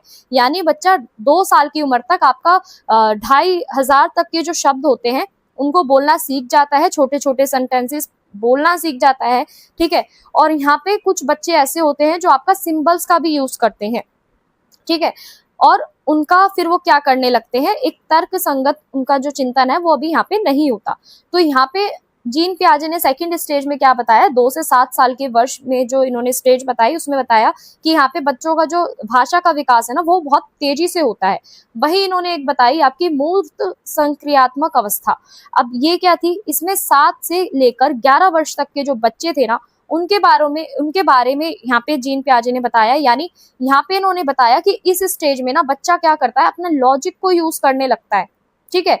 जैसे वह संरक्षण, वर्गीकरण, क्रमबद्धता, जितने भी आपकी मानसिक क्रियाएं होती है ना, इनको समझने लगता है। सपोज दैट कि कोई भी अगर बच्चा है, उसके सामने आप कोई चीज छुपा दो, ठीक है, कुछ भी चीज छुपा दो, या आप उसे कोई क्लासिफिकेशन करने के लिए कोई चीज दो, या हम कह सकते हैं कोई भी पजल दे दो आप उसे सॉल्व करने के लिए, तो 7 से 11 वर्ष तक की जो आयु के बच्चे होते हैं ना, ये अपनी मानसिक क्रियाओं को समझने लगते हैं। ठीक है, उसके साथ वो क्या करने लगते हैं, जितनी भी उनकी वर्गीकरण की जो प्रक्रिया है, जो भी आपकी क्रमबद्धता है, ये सारी चीजें वो सीखने लगते हैं, यानी क्लासिफिकेशन सीख सकते हैं। वहीं अगला पॉइंट आपका क्या कहता है जीन पियाजे का सिद्धांत का, कि औपचारिक संक्रियात्मक अवस्था जो आपकी 11 वर्ष के बाद होती है। ठीक है, तो अब इस स्टेज में इन्होंने क्या बताया कि अमूर्त चिंतन, या हम कह सकते हैं परिकल्पना निर्माण के थ्रू यहाँ पे बच्चों के अंदर साइंटिफिक जो लॉजिक जो होता है, जो तर्क करने की जो क्षमता होती है, वो यहाँ पे डेवलप होने लगती है। यानी जितनी भी उनकी जटिल समस्याएं हैं, जो भी प्रॉब्लम है, उनका वो खुद ही क्या करने लगते हैं, सोल्यूशन निकालने लगते हैं, समाधान निकालने लगते हैं। तो स्टूडेंट्स, ये थी इनकी 4 अवस्थाएं जो हमने पढ़ी संज्ञानात्मक विकास की। अब हम बात करते हैं इस प्रश्न के निष्कर्ष की। तो देखो, निष्कर्ष क्या कहता है कि जीन पियाजे का जो पूरा कोग्निटिव डेवलपमेंट का जो पूरा प्रिंसिपल था ना, वो सिर्फ आपके बच्चों के कोग्निटिव विकास पर ही, यानी आपका बौद्धिक विकास पर ही, उसको समझने के लिए ही आपका एक वैज्ञानिक और प्रभावशाली ये सिद्धांत था, जिसमें हमने समझा कि आपका आत्म सत्याकरण क्या होता है, समायोजन की प्रक्रिया किस तरीके से होती है, किस तरीके से बच्चे अपने नई नॉलेज को ऐड ऑन करते हैं। ठीक है, सिचुएशन के अकॉर्डिंग अपने आप को ढालने का प्रयास करते हैं। तो यहाँ पे पियाजे ने क्या स्पष्ट करा कि जो आपका संज्ञानात्मक विकास जो है ना, वो एक क्रम में हो रहा है, यानी सीक्वेंस वाइज हो रहा है, और सक्रिय प्रक्रिया में हो रहा है, यानी आपका बहुत तेजी से हो रहा है। ठीक है, तो जिसमें ना बच्चा जो है यहाँ पे स्वयं का क्या कर रहा है, स्वयं का एक ज्ञान निर्माण करना है, यानी अपना नॉलेज को जो है वो यहाँ पे बना रहा है। तो इसलिए आपका जितना भी शिक्षा का जो क्षेत्र है ना, उसके अंदर जो आपका पियाजे का जो ये सिद्धांत है, इसको बहुत ज्यादा इंपॉर्टेंस दी गई है, क्योंकि यहाँ पे जो आपका स्टूडेंट सेंटर्ड जो टीचिंग अप्रोच जो होती है, इसी को यहाँ पे बताया गया है बेसिकली इसके अंदर, कि हमें किस तरीके से बच्चे को पढ़ाना चाहिए, किस तरीके से उसका जो ज्ञान है उसके अंदर वृद्धि करनी चाहिए। तो मानसिक विकासात्मक आवश्यकता को समझने के लिए भी ये प्रिंसिपल जो है, ये जो सिद्धांत है जीन पियाजे का, वो आपका हमें देखने को मिलता है। वहीं अगर हम बात करें प्रश्न नंबर 7 की, तो देखो प्रश्न नंबर 7 में हमें क्या बोला है कि जो मानव विकास की जो संकल्पना जो है ना, इसको समझाने के लिए आपके जितने भी वादे हैं, जितने भी आपके सिद्धांत है, इस पे चर्चा कीजिए। या फिर ये प्रश्न इस तरीके से आ जाता है कि जो मानव विकास का जो अध्ययन है, वो शिक्षा के लिए क्या महत्व रखता है, शिक्षा में क्यों जरूरी होता है आपका ह्यूमन डेवलपमेंट की स्टडी करना। ठीक है, क्यों जरूरी है, हम क्यों पढ़ रहे हैं ये सब्जेक्ट। ठीक है, बेसिकली इस प्रश्न में ये पूछा गया कि आप जो ये सब्जेक्ट पढ़ रहे हैं, ह्यूमन डेवलपमेंट यानी मानव विकास की समझ जो आप पढ़ रहे हैं, ठीक है, तो ये क्यों पढ़ रहे हैं एजुकेशन के अंदर, इसके पीछे का क्या उद्देश्य है, क्या आप इसमें नॉलेज अपनी हासिल करना चाह रहे हैं। ठीक है, तो चलो समझते हैं इसको। तो देखो, जैसा हमने समझा कि मानव विकास क्या है, आपकी सतत और बहुआयामी प्रक्रिया है। सतत मीन्स आपका कॉन्टिन्यूसली चलने वाली, ठीक है, और बहुआयामी मतलब कि अलग अलग क्षेत्रों में हमें यहाँ पे अपने विकास को देखने को मिलता है, चाहे वो आपका शारीरिक वृद्धि हो, चाहे मानसिक हो, चाहे आपका भावनात्मक हो, सामाजिक हो, नैतिक हो, भाषाई हो, सारे ही विकास, सारे ही डेवलपमेंट हमें इसमें मानव विकास में देखने को मिलते हैं। जन्म से लेके जीवन का जो अंतिम चरण रहता है हमारा, मृत्यु तक का जो पूरा प्रोसेस चलता है वृद्धि का, विकास का, ये सारी चीजें हम इसमें डिस्कस करते हैं, समझते हैं। और मानव विकास से हमें ये भी समझने में मदद मिलती है कि जो एक व्यक्ति जो है वो किस किस अवस्था से होकर यहाँ पे उसके अंदर कौन कौन से परिवर्तन आते हैं, कौन कौन सी अवस्थाओं से होकर वो गुजरता है, यानी कौन कौन सी हमारी डेवलपमेंट की स्टेजेस होती हैं। तो कई आपके ऐसे मनोविज्ञान है, कई ऐसे आपके शिक्षाविद है जिन्होंने क्या बताया है कि जो मानव विकास जो है ना, उसको समझने के लिए अपने अलग अलग प्रिंसिपल्स इन्होंने दिए हैं। ठीक है, तो शिक्षा के क्षेत्र में अगर हम बात करें यहाँ पे ह्यूमन डेवलपमेंट की, इस ह्यूमन डेवलपमेंट को पढ़ने की, अध्ययन करने की, तो ये बहुत ज्यादा जरूरी है। क्यों जरूरी है कि जितना भी आपका लर्निंग प्रोसेस जो होता है ना, अधिगम की जो प्रक्रिया होती है, इसको और भी ज्यादा हम इफेक्टिवली समझ सकते हैं, और ये इसको हम क्या बना सकते हैं, स्टूडेंट सेंटर्ड बना सकते हैं, चाइल्ड सेंटर्ड बना सकते हैं। ठीक है, बाल केंद्रित बना सकते हैं।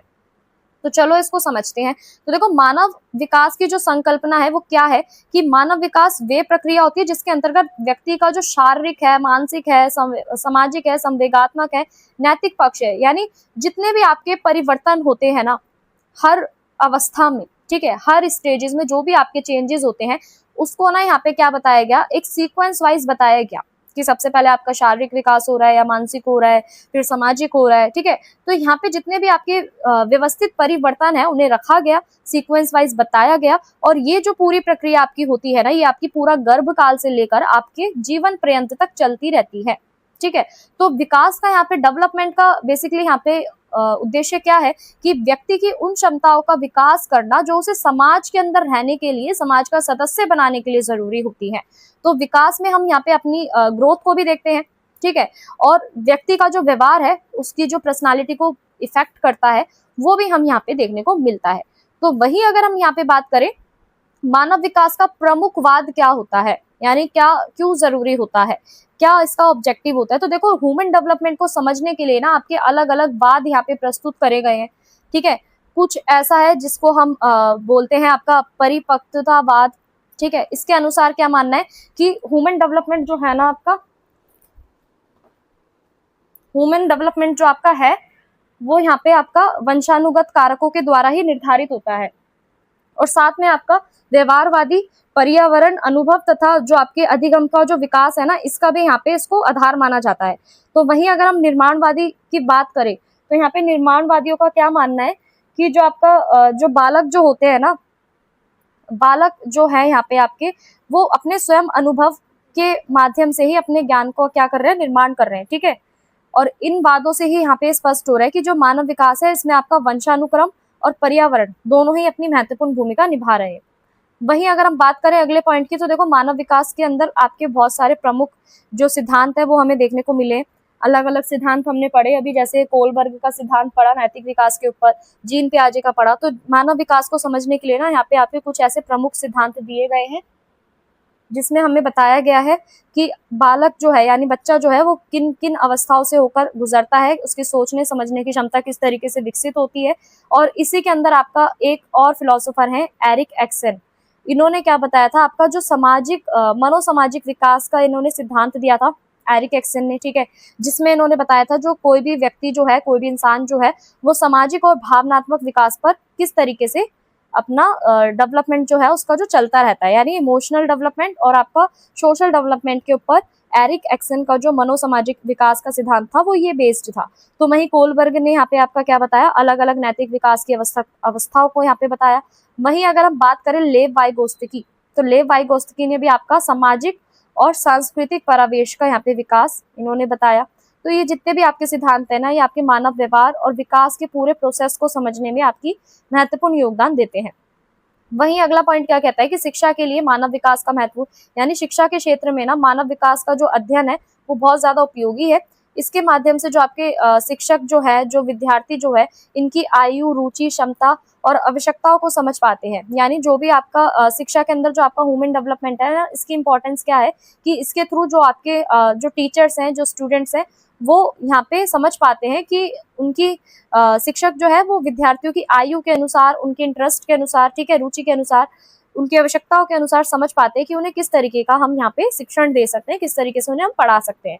तो ये जो सिद्धांत है ना, वो सिर्फ यहाँ पे टीचर्स को एक अच्छा टीचिंग मेथड या हम कह सकते हैं अच्छे टीचिंग अप्रोच यहाँ पे देने तक ही सीमित नहीं रहता, बल्कि आपका जो पूरा पाठ्यक्रम निर्माण जो है ना, जो पूरा करिकुलम जो है, उसके भी मूल्यांकन और प्रगति के साथ साथ यहाँ पे उसमें सहायता करता है। तो इसके अतिरिक्त जितने भी आपके बच्चे जो होते हैं ना, बच्चे यहाँ पे व्यक्तिगत भिन्नताओं को पहचान कर उनके सार्वजनिक विकास के लिए यहाँ पे अनुकूलन वातावरण यहाँ पे तैयार किया जाता है। यानी आपका शिक्षा के क्षेत्र में इसलिए इसको महत्व दिया गया है ताकि यहाँ पे टीचर समझ सके कि बच्चों का किस चीज में इंटरेस्ट है, उनकी क्या आवश्यकता है, उन्हें किस तरीके से पढ़ाना है। तो ये यहाँ पे टीचर्स को हेल्प करते हैं कि अलग अलग टीचिंग मेथड्स को अपनाने के लिए, करिकुलम जो है आपका उसको निर्माण करने के लिए, ठीक है, असेसमेंट की जो पूरा प्रोसेस होता है उसमें भी ये हेल्प करते हैं, ठीक है। तो इससे क्या हो रहा है, हमें बच्चों के अंदर जितनी भी आपकी व्यक्तिगत जो भिन्नताएं है ना, ठीक है, उसकी पहचान करके उनका जो होलिस्टिक डेवलपमेंट है उसको करने में हमें मदद मिलती है। वहीं बात करें अगले पॉइंट की, तो बालक के सर्वांगीण विकास में योगदान, यानी मानव विकास का जो ज्ञान है ना, वो शिक्षक और अभिभावकों को बालकों की समस्याओं को समझने तथा उनके समाधान में भी ये सहायता प्रदान करता है। इससे जो बच्चों का जो हम कह सकते हैं बच्चों का जो शारीरिक, मानसिक, सामाजिक और नैतिक विकास जो है ना, उसको भी एक नई दिशा मिलती है। तो मानव विकास जो है केवल आपको मानव विकास का अध्ययन सिर्फ आपका समावेशी शिक्षा देना या मार्गदर्शन देना या आपका काउंसलिंग यानी परामर्श करना, ठीक है, या फिर आपका व्यक्तित्व निर्माण के लिए जरूरी नहीं होता, बल्कि ये आपका शिक्षा को और भी ज्यादा इफेक्टिव भी बनाता है, अर्थपूर्ण भी बनाता है और चाइल्ड सेंटर्ड भी ये बनाता है। वहीं अगर हम बात करें इस प्रश्न के निष्कर्ष की, तो निष्कर्ष क्या कहता है कि मानव विकास एक व्यापक एवं निरंतर चलने वाला आपकी क्या है, प्रक्रिया है, जिसके अंदर जो व्यक्ति का जो जीवन है ना, उसके सभी पक्षों का यहाँ पे विकास आपका सम्मिलित होता है। विभिन्न वाद एवं सिद्धांत जो है आपके मानव विकास की जो प्रकृति है, उसकी जो प्रक्रिया है, उनको समझने में हमारी मदद करते हैं। और शिक्षा के क्षेत्र में भी जो आपका मानव विकास का जो अध्ययन है वो बहुत ज्यादा जरूरी होता है, क्योंकि इसके माध्यम से ही हम शिक्षण को अधिक प्रभावी, वैज्ञानिक और बाल केंद्रित यहाँ पे बना सकते हैं। तो इसीलिए प्रत्येक टीचर को, यानी प्रत्येक शिक्षक को और शिक्षार्थियों के लिए क्या यहाँ पे पता चलता है, मानव विकास की जो पूरी संकल्पना है, उसके जो सिद्धांत है, ज्ञान है, इन सब चीजों के बारे में यहाँ पे पता चलता है, जिससे जो बालक का जो यहाँ पे सर्वांगीण विकास जो है, होलिस्टिक डेवलपमेंट जो है वो होता है। और साथ में आपका शिक्षा व्यवस्था को भी यहाँ पे क्या किया जाता है, बेहतर बनाने का प्रयास किया जाता है। वहीं अगर हम अगले प्रश्न की बात करें, अगला प्रश्न आपका क्या कहता है कि विकास की संकल्पना क्या है और ये आपका समवृद्धि से किस प्रकार भिन्न है, मानव जीवन के विभिन्न विकासात्मक चरणों की संक्षिप्त में व्याख्या कीजिए। वही ये प्रश्न इस तरीके से पूछ सकता है कि मानव विकास से आप क्या समझते हैं और उसके अंदर जो आपका समवृद्धि जो है वो किस तरीके से अलग है। तो दोनों ही प्रश्न में हमें क्या बताना है, हमें मानव विकास की पूरी संकल्पना बतानी है और उससे हमें क्या समझ में आया ये बताना है, और ह्यूमन डेवलपमेंट में यानी मानव जीवन में, मानव के विकास में अलग अलग आपके कौन कौन से स्टेजेस होते हैं उसको बताना है। तो देखो, अगर छोटे से इंट्रो से समझे तो मानव विकास क्या है, जीवन में होने वाली जितनी भी आपकी निरंतर क्रमिक परिवर्तन की पूरी एक प्रक्रिया है। ये केवल आपका शारीरिक परिवर्तन तक ही सीमित नहीं रहता, शारीरिक चेंजेस या हम कह सकते हैं फिजिकल चेंजेस तक ही आपका सीमित नहीं रहता, बल्कि ये व्यक्ति के जो मानसिक है, सामाजिक है, भावनात्मक है, नैतिक है, बौद्धिक पक्ष है, इनमें भी होने वाले परिवर्तनों को ये दर्शाता है। यानी आपका मेंटल, सोशल और इमोशनल और आपका मोरल और साथ में आपका कोग्निटिव, ठीक है, इन सारे पक्षों में भी जितने भी आपके गुणात्मक और परिणामात्मक जितने भी आपके परिवर्तन होते हैं उसको ये दर्शाता है। तो विकास जो है वो गर्भ अवस्था से ही आपका होना स्टार्ट हो जाता है और जीवन के अंतिम स्तर तक चलता है। ये चीज आपको ध्यान रखनी है। जो आपकी जो वृद्धि होती है, ठीक है, जो ग्रोथ होती है, वो एक टाइम पीरियड बाद आपकी रुक जाती है, ठीक है। वहीं अगर हम यहाँ पे बात करें विकास की, तो विकास क्या है, आपका जन्म से पूर्व ही ये आपका चलता है और मृत्यु दर तक ही आपका चलता रहता है। यानी आप जब तक जीवित रहते हैं, जीवन के अंतिम चरण तक ही आपका पूरा चलता रहता है विकास, ठीक है। तो अगर हम यहाँ पे बात करें शिक्षा के क्षेत्र में, तो देखो शिक्षा के क्षेत्र में हमने अभी अवधारणा को समझा, ये बहुत ज्यादा जरूरी होती है। क्यों जरूरी होती है कि इसी के माध्यम से हम समझ पाते हैं कि व्यक्तियों का जो व्यवहार है वो कैसा है, उनके अंदर क्या क्या क्षमता है और व्यक्तित्व में होने वाले कौन कौन से आपके चेंजेस है, इसी के माध्यम से हमें पता चलता है।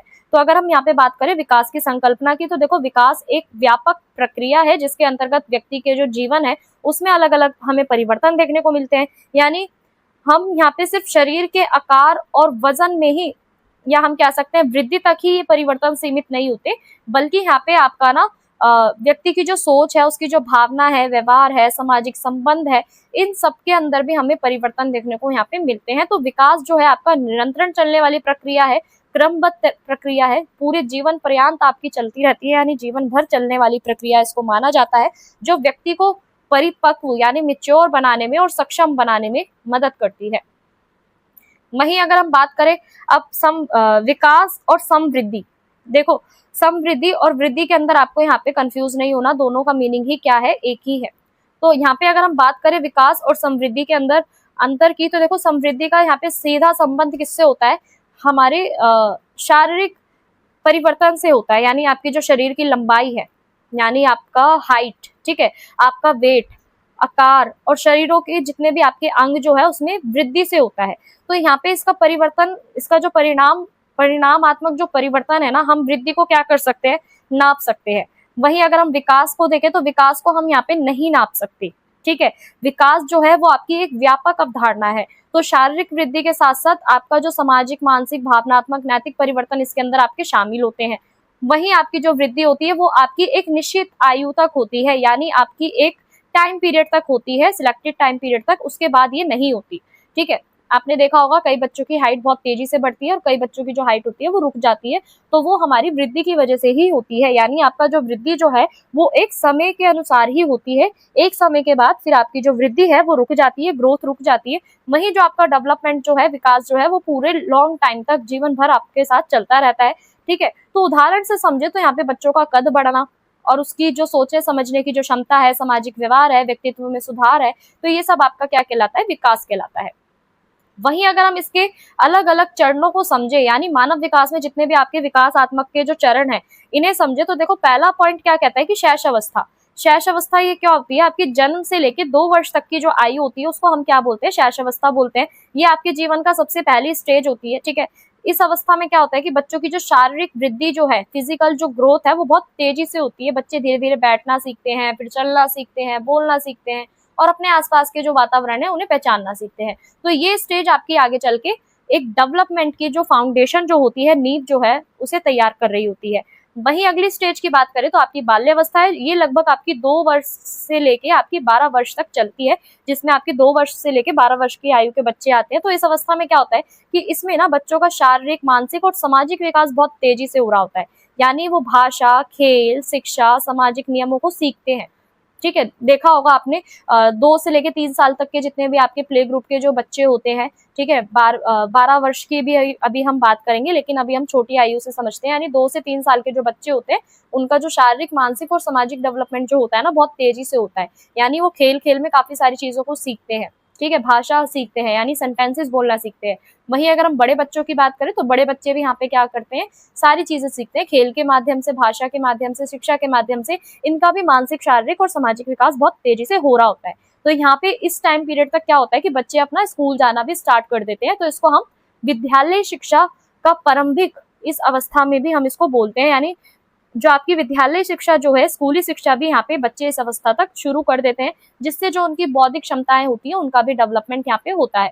वहीं अगली स्टेज की बात करें तो अगली स्टेज है आपकी किशोर अवस्था, यानी लगभग 12 से लेकर 18 वर्ष तक की ये मानी जाती है।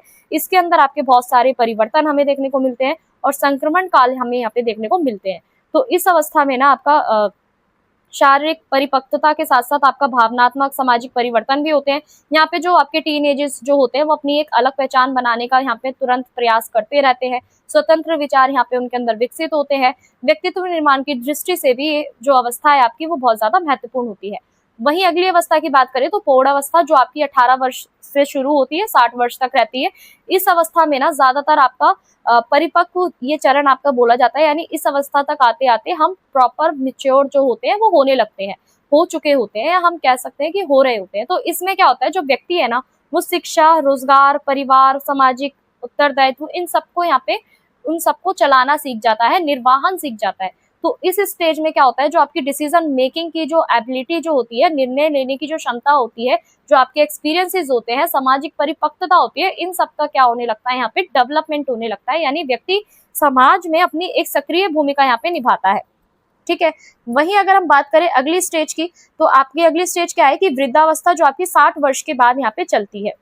यानी ये जीवन की आपकी अंतिम विकासात्मक चरण होती है। इस अवस्था में ना शारीरिक शक्ति में आपकी कमी आने लगती है, अनुभव, ज्ञान, जीवन दृष्टि में आपकी वृद्धि होती है और व्यक्ति अपने अनुभवों के आधार पर ही परिवार और समाज में भी क्या करता है, मार्गदर्शन करता है। यानी आपका ओल्ड एज की अगर हम बात करें तो यहाँ पे धीरे धीरे ये आपकी विकास की अंतिम चरण ये माना जाता है।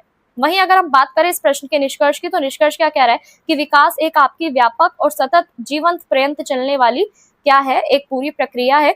व्यक्ति के संपूर्ण व्यक्तित्व को प्रभावित भी ये करती है। जो अगर हम बात करें समृद्धि विकास का केवल क्या है, आपका एक भाग है। और विकास क्या कर रहा है, आपके शारीरिक, मानसिक, सामाजिक, भावनात्मक, नैतिक पक्ष, इन सबको शामिल करता है। और मानव जीवन के अंदर हमने अलग अलग स्टेजेस पढ़ी, जैसे आपका शैशवावस्था, बाल्यावस्था, किशोर अवस्था, प्रौढ़ अवस्था, वृद्ध अवस्था। तो ये जितनी भी आपकी विभिन्न अवस्थाएं है ना, ये आपकी क्या है, विकासात्मक चरणों से होकर गुजरती हैं, जिससे जो व्यक्ति का जो व्यक्तित्व निर्माण जो है ना, जो उसका पर्सनालिटी डेवलपमेंट जो है वो होने लगता है और जीवन की उसकी एक दिशा जो है निर्धारित होती है। तो इसलिए आपका शिक्षा के क्षेत्र में भी विकास की जो अवधारणा है, इसको स्टडी करना बहुत ज्यादा हमारे लिए जरूरी होता है। वहीं अगर हम बात करें अगले प्रश्न की, अगला प्रश्न आपका क्या कहता है, प्रश्न नंबर 9, कि मानव विकास की प्रक्रिया को विभिन्न चरणों के माध्यम से स्पष्ट कीजिए। या फिर ये प्रश्न इस तरीके से भी पूछा जा सकता है कि मानव विकास के जो विकासात्मक चरण हैं, इनको इन शॉर्ट में समझाइए, यानी संक्षिप्त इनकी व्याख्या कीजिए। तो देखो परिचय क्या कहता है, जैसा हम पहले भी डिस्कस कर चुके हैं, जो आपका विकास है वो आपका गर्भ अवस्था से होना शुरू हो जाता है और जीवन पर्यंत ये चलता है। यानी जब तक आप जीते हैं, जब तक आपका विकास चलता है, वही आपकी वृद्धि जो है वो एक टाइम पीरियड के बाद रुक जाती है। तो वृद्धि क्या दर्शाती है आपकी? वृद्धि आपकी वजन को, शारीरिक बनावट को, ठीक है, आपका जो हाइट जो है, इन सारी चीजों को दिखाती है। वहीं अगर हम विकास की बात करें तो ये आपका शारीरिक, मानसिक, संज्ञानात्मक सारे परिवर्तनों को ये दर्शाता है। तो यहाँ पे जो व्यक्ति का जो व्यवहार है सिर्फ उसके व्यक्तित्व, सोच और सामाजिक संबंधों से होकर गुजरने वाले परिवर्तनों को ये शामिल करता है। तो मानव जीवन जो है ना वो अलग अलग स्टेजेस से होकर गुजरता है, अलग अलग चरणों से होकर गुजरता है, जो अपनी ही उनकी एक अलग विशेषताएं हैं और आवश्यकताएं होती है। तो यहाँ पे अगर हम देखें तो आपका गर्भावस्था और शैशव अवस्था, इन दोनों में ही गर्भावस्था से लेके आपका शैशव अवस्था की बात करें तो यहाँ पे जो ह्यूमन डेवलपमेंट है ना आपका, वो गर्भ धारण से यहाँ पे होता है।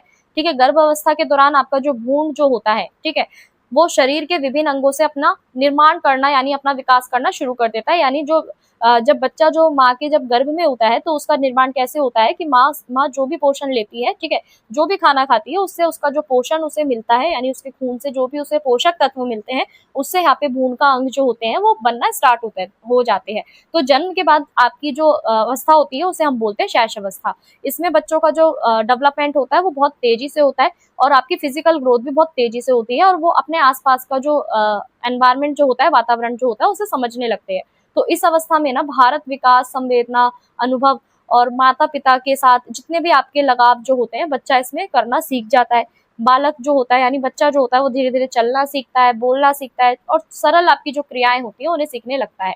वहीं बाल्यावस्था हमने पहले भी पढ़ी थी। बाल्यावस्था में क्या होता है, ज्यादातर आपका शारीरिक, मानसिक और सामाजिक विकास इसमें हमें देखने को मिलता है व्यवस्थित रूप से, सिस्टमैटिक रूप से। ठीक है, तो इस अवस्था में बच्चों के अंदर ना क्यूरियोसिटी बढ़ जाती है, यानी जिज्ञासा बढ़ने लगती है। वो नई नई चीजों के बारे में प्रश्न पूछने लगते हैं, नई नई बातों को यहाँ पे सीखने का प्रयास करते हैं और इस एज में वो अपना स्कूल जाना भी स्टार्ट कर देते हैं। जैसे आपके आसपास कोई आपका बहन भाई होगा या कोई घर में बच्चा जो होगा, आपने देखा होगा कि आपके जो बाल्यावस्था के जो बच्चे जो होते हैं वो बहुत ज्यादा आपसे प्रश्न पूछते हैं नई नई चीजों को लेके कि ये ऐसा क्यों है, ये गाड़ी अगर मैं तोड़ूंगा तो इसके पीछे क्या होगा, इसके पीछे ऐसा क्यों है। ठीक है, तो इस तरीके से मतलब उनके जो क्वेश्चन है ना वो बहुत ज्यादा होते हैं। क्यों होते हैं? क्योंकि उनके अंदर जो जिज्ञासा है ना, क्यूरियोसिटी जो है वो बहुत ज्यादा होती है। नई चीजों को जानने के लिए वो बहुत ज्यादा क्यूरियस होते हैं, ठीक है, जिज्ञासु होते हैं।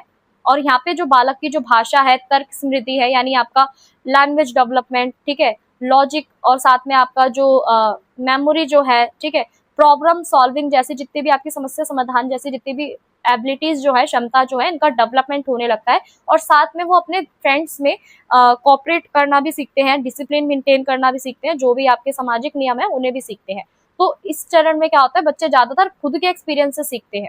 ठीक है, वहीं अगर हम बात करें किशोर अवस्था की, तो किशोर अवस्था भी क्या है आपकी एक किशोर अवस्था को संक्रमण काल भी कहा जाता है। क्यों कहा जाता है?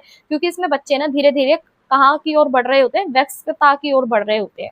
ठीक है, तो इस अवस्था में ज्यादातर आपके हार्मोनल चेंजेस हमें देखने को मिलते हैं। ठीक है, शारीरिक वृद्धि बहुत तेजी से होती है और ज्यादातर हमें इसके अंदर जो स्वतंत्रता की जो भावना है वो देखने को मिलती है। बच्चे यहाँ पे अपना किशोर जो होते हैं, टीनेजर्स जो होते हैं, वो अपनी एक अलग पहचान बनाने के लिए यहाँ पे क्या होते हैं, तैयार होते हैं। वहीं यहाँ पे हमें भावनात्मक चुनौतियों का भी सामना देखने को मिलता है। नैतिक चिंतन और जो आपकी जो निर्णय लेने की जो क्षमता है वो भी यहीं से ही, इसी अवस्था से ही आपकी विकसित होती है। वहीं अगली क्या है आपकी पौड़ अवस्था। ये भी आपकी सक्रिय और उत्तरदायी चरण इसको माना जाता है, क्योंकि इस अवस्था तक आते आते हम अपनी जिम्मेदारियों को समझने लगते हैं। यानी आपका जो शिक्षा जो होती है वो पूरी हो जाती है। फिर आप रोजगार, व्यवहार, विवाह, परिवार, इन सारी चीजों को और अपनी जो भी आपकी ड्यूटीज है उन्हें आप फॉलो करना शुरू कर देते हैं। इसलिए आपका जो बौद्धिक और व्यवहारिक क्षमताएं जो होती है वो और भी ज्यादा मेच्योर हो जाती है। तो व्यक्ति, समाज और राष्ट्र के विकास में अपना क्या दे रहा है यहाँ पे, सक्रिय योगदान दे रहा है। तो आर्थिक आत्मनिर्भरता, सामाजिक संबंध का यहाँ पे जो विस्तार है वो जीवन के लक्ष्यों की प्राप्ति से ही यहाँ पे माना जाता है, अलग अलग विशेषताओं से। ठीक है, तो इस चरण के अंदर ना आपकी स्थिरता और उत्पादकता का काल भी इसे बोला जाता है। वहीं अगर हम ओल्ड एज यानी आपकी वृद्ध अवस्था की बात करें तो वृद्ध अवस्था क्या है कि मानव विकास की अंतिम चरण इसको माना जाता है, क्योंकि इस अवस्था तक आते आते ना आपकी शारीरिक शक्ति, कार्य क्षमता, मानसिक क्षमता धीरे धीरे आपकी कम होने लगती है। आपका जो स्वास्थ्य है उसके अंदर आपको बहुत सारी समस्या देखने को मिलती है। इसके बावजूद भी वृद्ध व्यक्ति अपने अनुभव, ज्ञान, जीवन मूल्य, इन सब के माध्यम से वो क्या करता है, जो परिवार है ठीक है, इन सबके माध्यम से परिवार और समाज का मार्गदर्शन करता है। तो इस अवस्था में आपकी जो भावनात्मक संतुलन है, सामाजिक सहयोग है, सम्मान की आवश्यकता है, ये बहुत ज्यादा होती है। तो सफल वृद्ध अवस्था जो है ना आपकी, वो व्यक्ति को संतोष और आत्म तृप्ति का भी यहाँ पे क्या करती है, आधार यहाँ पे प्रदान करती है। वहीं अगर स्टूडेंट्स हम बात करें इस प्रश्न के निष्कर्ष की, तो निष्कर्ष क्या कहता है कि अंत में हम कह सकते हैं जितने भी आपका जो ह्यूमन डेवलपमेंट है ना, वो बहुआयामी है और आजीवन चलने वाली पूरी प्रक्रिया है। इसमें हमने अलग अलग स्टेजेस को जाना, अलग अलग चरणों को जाना, और हर स्टेज में, हर चरण में हमने उनकी अलग अलग विशेषताएं देखी, उनकी अलग अलग आवश्यकताएं देखी, उनके सामने अलग अलग चुनौतियां देखी। शैश अवस्था से लेकर आपकी वृद्ध अवस्था तक होने वाले जितने भी परिवर्तन है उन्हें हमने समझा। शिक्षा और आपका जो पर्सनालिटी डेवलपमेंट जो है, व्यक्तित्व विकास की दृष्टिकोण से भी हमने यहाँ पे इसको महत्वपूर्ण माना, क्योंकि जितने भी आपका मानव विकास में जितने भी हमने स्टेजेस पढ़े, वो हमें व्यक्ति के होलास्टिक डेवलपमेंट को भी क्या कर रहे हैं, समझा रहे हैं। तो इसी के अनुरूप हमें उचित मार्गदर्शन और सहयोग भी हमें प्रदान करना होता है। वही अगर हम बात करें अगले प्रश्न की, तो अगले प्रश्न में आपसे क्या पूछा है कि मानव विकास की जो अवस्थाएं हैं, यानी आपके जो स्तर है, उन्हें इन शॉर्ट में यानी आपका संक्षिप्त परिचय दीजिए और इसके विभिन्न आयाम और उसकी विशेषताएं भी हमें यहाँ पे बतानी है। वही ये प्रश्न इस तरीके से पूछा गया है कि मानव विकास के विभिन्न चरणों की व्याख्या कीजिए। तो देखो, अगर हम यहाँ पे इंट्रो से समझे, तो इंट्रो हम ऑलरेडी बहुत बार डिस्कस कर चुके हैं, ये आपके दिमाग में बहुत अच्छे से छप गया होगा। ठीक है, वो इसलिए छप गया होगा क्योंकि हम हर प्रश्न में इसको थोड़ा अच्छे से समझ रहे हैं, क्योंकि ऑल ओवर जो आपका पूरा सब्जेक्ट है वो आपका ह्यूमन डेवलपमेंट पे ही है। तो जब तक हम ह्यूमन डेवलपमेंट को यहाँ पे नहीं समझेंगे, तो तब तक जो है हमें आगे जो चीजें हैं वो क्लियर नहीं हो पाएंगी। तो इसलिए यहाँ पे हमने जो इंट्रो में आपको दिया गया है, वो सारी चीजें हमने यहाँ पे आपको बता रखी है कि किस तरीके से हमारा जो ह्यूमन डेवलपमेंट है वो चलता है। आपका गर्भ अवस्था से लेकर होता है स्टार्ट, और आपका लाइफ टाइम तक ये चलता रहता है। तो इस प्रक्रिया में ना आपका पूरा व्यक्ति का जो शारीरिक, मानसिक, सामाजिक, संवेगात्मक जितने भी आपके पक्ष होते हैं, ये परिवर्तन हमें देखने को मिलती है। उसके अंदर हमें मेच्योरिटी भी देखने को मिलती है। ये सिर्फ आपका विकास जो होता है वो शरीर की वृद्धि तक सीमित नहीं होता, बल्कि व्यक्ति के व्यवहार, विचार और व्यक्तित्व के सामाजिक संबंधों से भी होने वाले परिवर्तनों को भी इसमें शामिल किया जाता है। तो जितनी भी आपकी मानव विकास की विभिन्न अवस्थाएं हैं, उसके अंदर हमने जाना कि शिक्षा और मनोविज्ञान और समाजशास्त्र के क्षेत्र में ये इसको बहुत महत्वपूर्ण माना गया, क्योंकि इसी से हमें पता चलता है कि व्यक्ति की जो आवश्यकताएं हैं वो क्या है, कौन कौन सी क्षमताएं हैं, समस्याओं को समझने में भी हमें इसमें सहायता मिलती है। तो यहाँ पे अगर हम यहाँ पे बात करें फिर से आपका गर्भ अवस्था या शैशव अवस्था की, तो ये भी आपका क्या कर रहा है, यहाँ पे हमें पता चल रहा है कि किस तरीके से जो मानव विकास जो है वो आपका शुरू होता है और वो आपका पूरा अंत तक चलता है। यानी बच्चा किस तरीके से गर्भ में आपका पलता है, ठीक है, यानी भ्रूण निर्माण उसका होता है और जन्म के बाद वो शैशव अवस्था उसकी शुरू हो जाती है। ठीक है, तो सामान्यतः जन्म से लेकर 2 वर्ष तक ये आपकी शैशव अवस्था मानी जाती है। इस अवस्था में आपका जो शारीरिक वृद्धि है वो बहुत तेजी से होती है। बच्चा यहाँ पे बैठना सीखता है, चलना सीखता है, बोलना सीखता है, आसपास के वातावरण को पहचानना सीखता है और बहुत सारे उसके जो शारीरिक और संवेदी जो विकास है उसको भी सीखता है। वहीं बाल्यावस्था में भी हमने जाना कि किस तरीके से बच्चे यहाँ पे क्या करते हैं, नई नई चीजों को सीखते हैं, भाषा का विकास होता है, सोचने समझने की क्षमता उनके अंदर विकसित होती है, सामाजिक व्यवहार भी उनका विकसित होता है। तो यहाँ पे भी उनका जो डेवलपमेंट होता है बहुत तेजी से होता है, संज्ञानात्मक विकास बहुत तेजी से होता है। ठीक है, बच्चे यहाँ पे सामाजिक विकास भी हमें उसका देखने को मिलता है, यानी वो अपने दोस्त बनाना सीखते हैं। ठीक है, ग्रुप में मिलके, पेयर ग्रुप में वो अपना कोई प्रोजेक्ट यहाँ पे करते हैं। ठीक है, और अपने व्यवहार पे वो कंट्रोल रखते हैं और इनकी जो इमेजिनेशन जो पावर होती है वो भी बहुत ज्यादा होती है और क्रिएटिविटी का भी डेवलपमेंट हमें यहाँ पे देखने को मिलता है, यानी आपका रचनात्मकता का विकास भी होता हुआ नजर आता है। वहीं बात करें किशोर अवस्था की, तो किशोर अवस्था भी आपकी क्या है, बाल्य अवस्था और प्रौढ़ अवस्था, इन दोनों के बीच का जो टाइम पीरियड है उसे हम क्या बोलते हैं, किशोर अवस्था बोलते हैं। ये भी आपका 12 से 18 वर्ष तक की मानी जाती है। इसमें भी व्यक्ति के शरीर में तीव्र जैविक परिवर्तन होते हैं और यौन परिपक्वता आपकी इसमें प्राप्त होती है। साथ ही साथ उनके जो विचार है, भावनाएं हैं, व्यक्तित्व है, इन सबके अंदर भी हमें महत्वपूर्ण परिवर्तन दिखाई देते हैं। तो इस अवस्था का प्रमुख आयाम जो है ना वो आपका संवेगात्मक, सामाजिक और नैतिक विकास भी दर्शाता है। तो किशोर यहाँ पे अपनी एक अलग पहचान बनाने के लिए क्या रहते हैं, हमेशा तत्पर रहते हैं। वहीं प्रौढ़ अवस्था भी हमने समझी कि इस अवस्था तक आते आते हम अपनी जिम्मेदारियों को, अपने उत्तरदायित्वों को समझने लगते हैं, ड्यूटीज को समझने लगते हैं। ठीक है, किस तरीके से हमें इस समय तक, हमारी इस अवस्था तक ना हमारी शिक्षा भी पूरी हो जाती है। हम नई नई जॉब्स जो है, रोजगार के जो अवसर है उन्हें खोज रहे होते हैं। ठीक है, परिवार, सामाजिक उत्तरदायित्व, इन सबको भी हम क्या करना सीख जाते हैं, निर्वाहन करना सीख जाते हैं। ठीक है, तो यहाँ पे हमारी जो कार्य क्षमता है, डिसीजन जो आपकी मेकिंग एबिलिटी है, यानी आपका निर्णय लेने की जो क्षमता है, ये सब क्या होती है, आपकी विकसित होती है। वहीं आपका वृद्धावस्था भी हमने पढ़ी, यानी इस अवस्था तक आते आते आपके जितने भी हमारे जो शारीरिक जो शक्ति है, जो कार्य क्षमता है, वो धीरे धीरे उसमें कमी आने लगती है। लेकिन आपके जो एक्सपीरियंस होते हैं, ज्ञान जो होते हैं, वो भी हमें इसमें पूर्ण रूप से नहीं दिखाई देते। वहीं इस प्रश्न के निष्कर्ष की बात करें तो हम कह सकते हैं कि एंड में जो आपका मानव विकास जो है ना, वो बहुत बहुआयामी आजीवन चलने वाली पूरी प्रक्रिया है, जिसमें आपका शारीरिक, मानसिक, सामाजिक और संज्ञानात्मक, संवेगात्मक, नैतिक विकास शामिल होता है। तो यहाँ पे मानव जीवन की जितनी भी हमने स्टेजेस थी, उसे हमने पढ़ा कि उनकी एक अलग आवश्यकताएं होती हैं, ठीक है, विशेषताएं होती हैं, और इन अवस्थाओं को हमने समझा कि जो आपके टीचर्स होते हैं, आपके पेरेंट्स होते हैं, उनके लिए बहुत ज़्यादा ज़रूरी होती है, ताकि हमें समझ में आ सके जो बच्चे का जो डेवलपमेंट है वो किस तरीके से हो रहा है, ठीक है। तो यहाँ पे व्यक्ति के समग्र विकास को भी यहाँ पे प्रोत्साहित किया जा रहा है, और मानव विकास के जितने भी आपके स्टेजेस हैं, उनको सिर्फ हमें स्टडी करने के लिए नहीं, बल्कि पूरे व्यक्ति को समझने में हमारी सहायता करते हैं। तो संतुलित और सफल जीवन के निर्माण में ये बहुत ज्यादा हमारे महत्वपूर्ण योगदान देते हैं।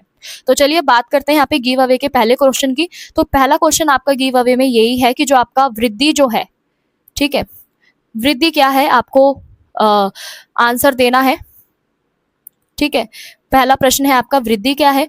दूसरा प्रश्न ये है कि आपका जो लॉरेंस जो थे, ठीक है, लॉरेंस और आपका जो अगले जो फिलोसोफर हमने पढ़े थे, जीन पियाजे, ठीक है, लॉरेंस और जीन का जो सिद्धांत था वो किस पे था। वही आपका अगला प्रश्न है कि विकास और वृद्धि में क्या अंतर है।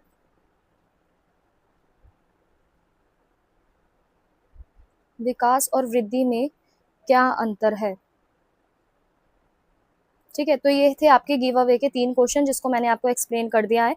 इसी के साथ स्टूडेंट्स, आज की जो वीडियो थी वो यहीं पर ही समाप्त होती है, जिसके अंदर हमने डिस्कस करा top 10 most important question answer human development, ठीक है, इसके। और अगर आपको कोई भी डाउट है, कोई भी क्वेरी है, तो आप हमारे इंस्टा पेज को फॉलो करके उसे क्लियर कर सकते हैं, या फिर आप हमें कमेंट सेक्शन में भी कमेंट कर सकते हैं। साथ ही साथ हमारा व्हाट्सअप और टेलीग्राम लिंक को ज्वाइन करना मत भूलिएगा, क्योंकि वहाँ पे आपको गिव अवे के क्वेश्चन के विनर्स पता चलेंगे। और साथ ही साथ जितनी भी आपकी ड्यू सोल से रिलेटेड अपडेट्स होती हैं, जितनी भी हमारी लेक्चर वाइज जो वीडियोस होती हैं, उनकी अपडेट्स भी आपको वहीं पर मिलती है। तो अगर आपको ये वीडियो हेल्पफुल लगी हो, पसंद आई हो, तो वीडियो को लाइक कीजिए और चैनल को सब्सक्राइब कीजिए। मिलते हैं अगली वीडियो में। Thanks for watching.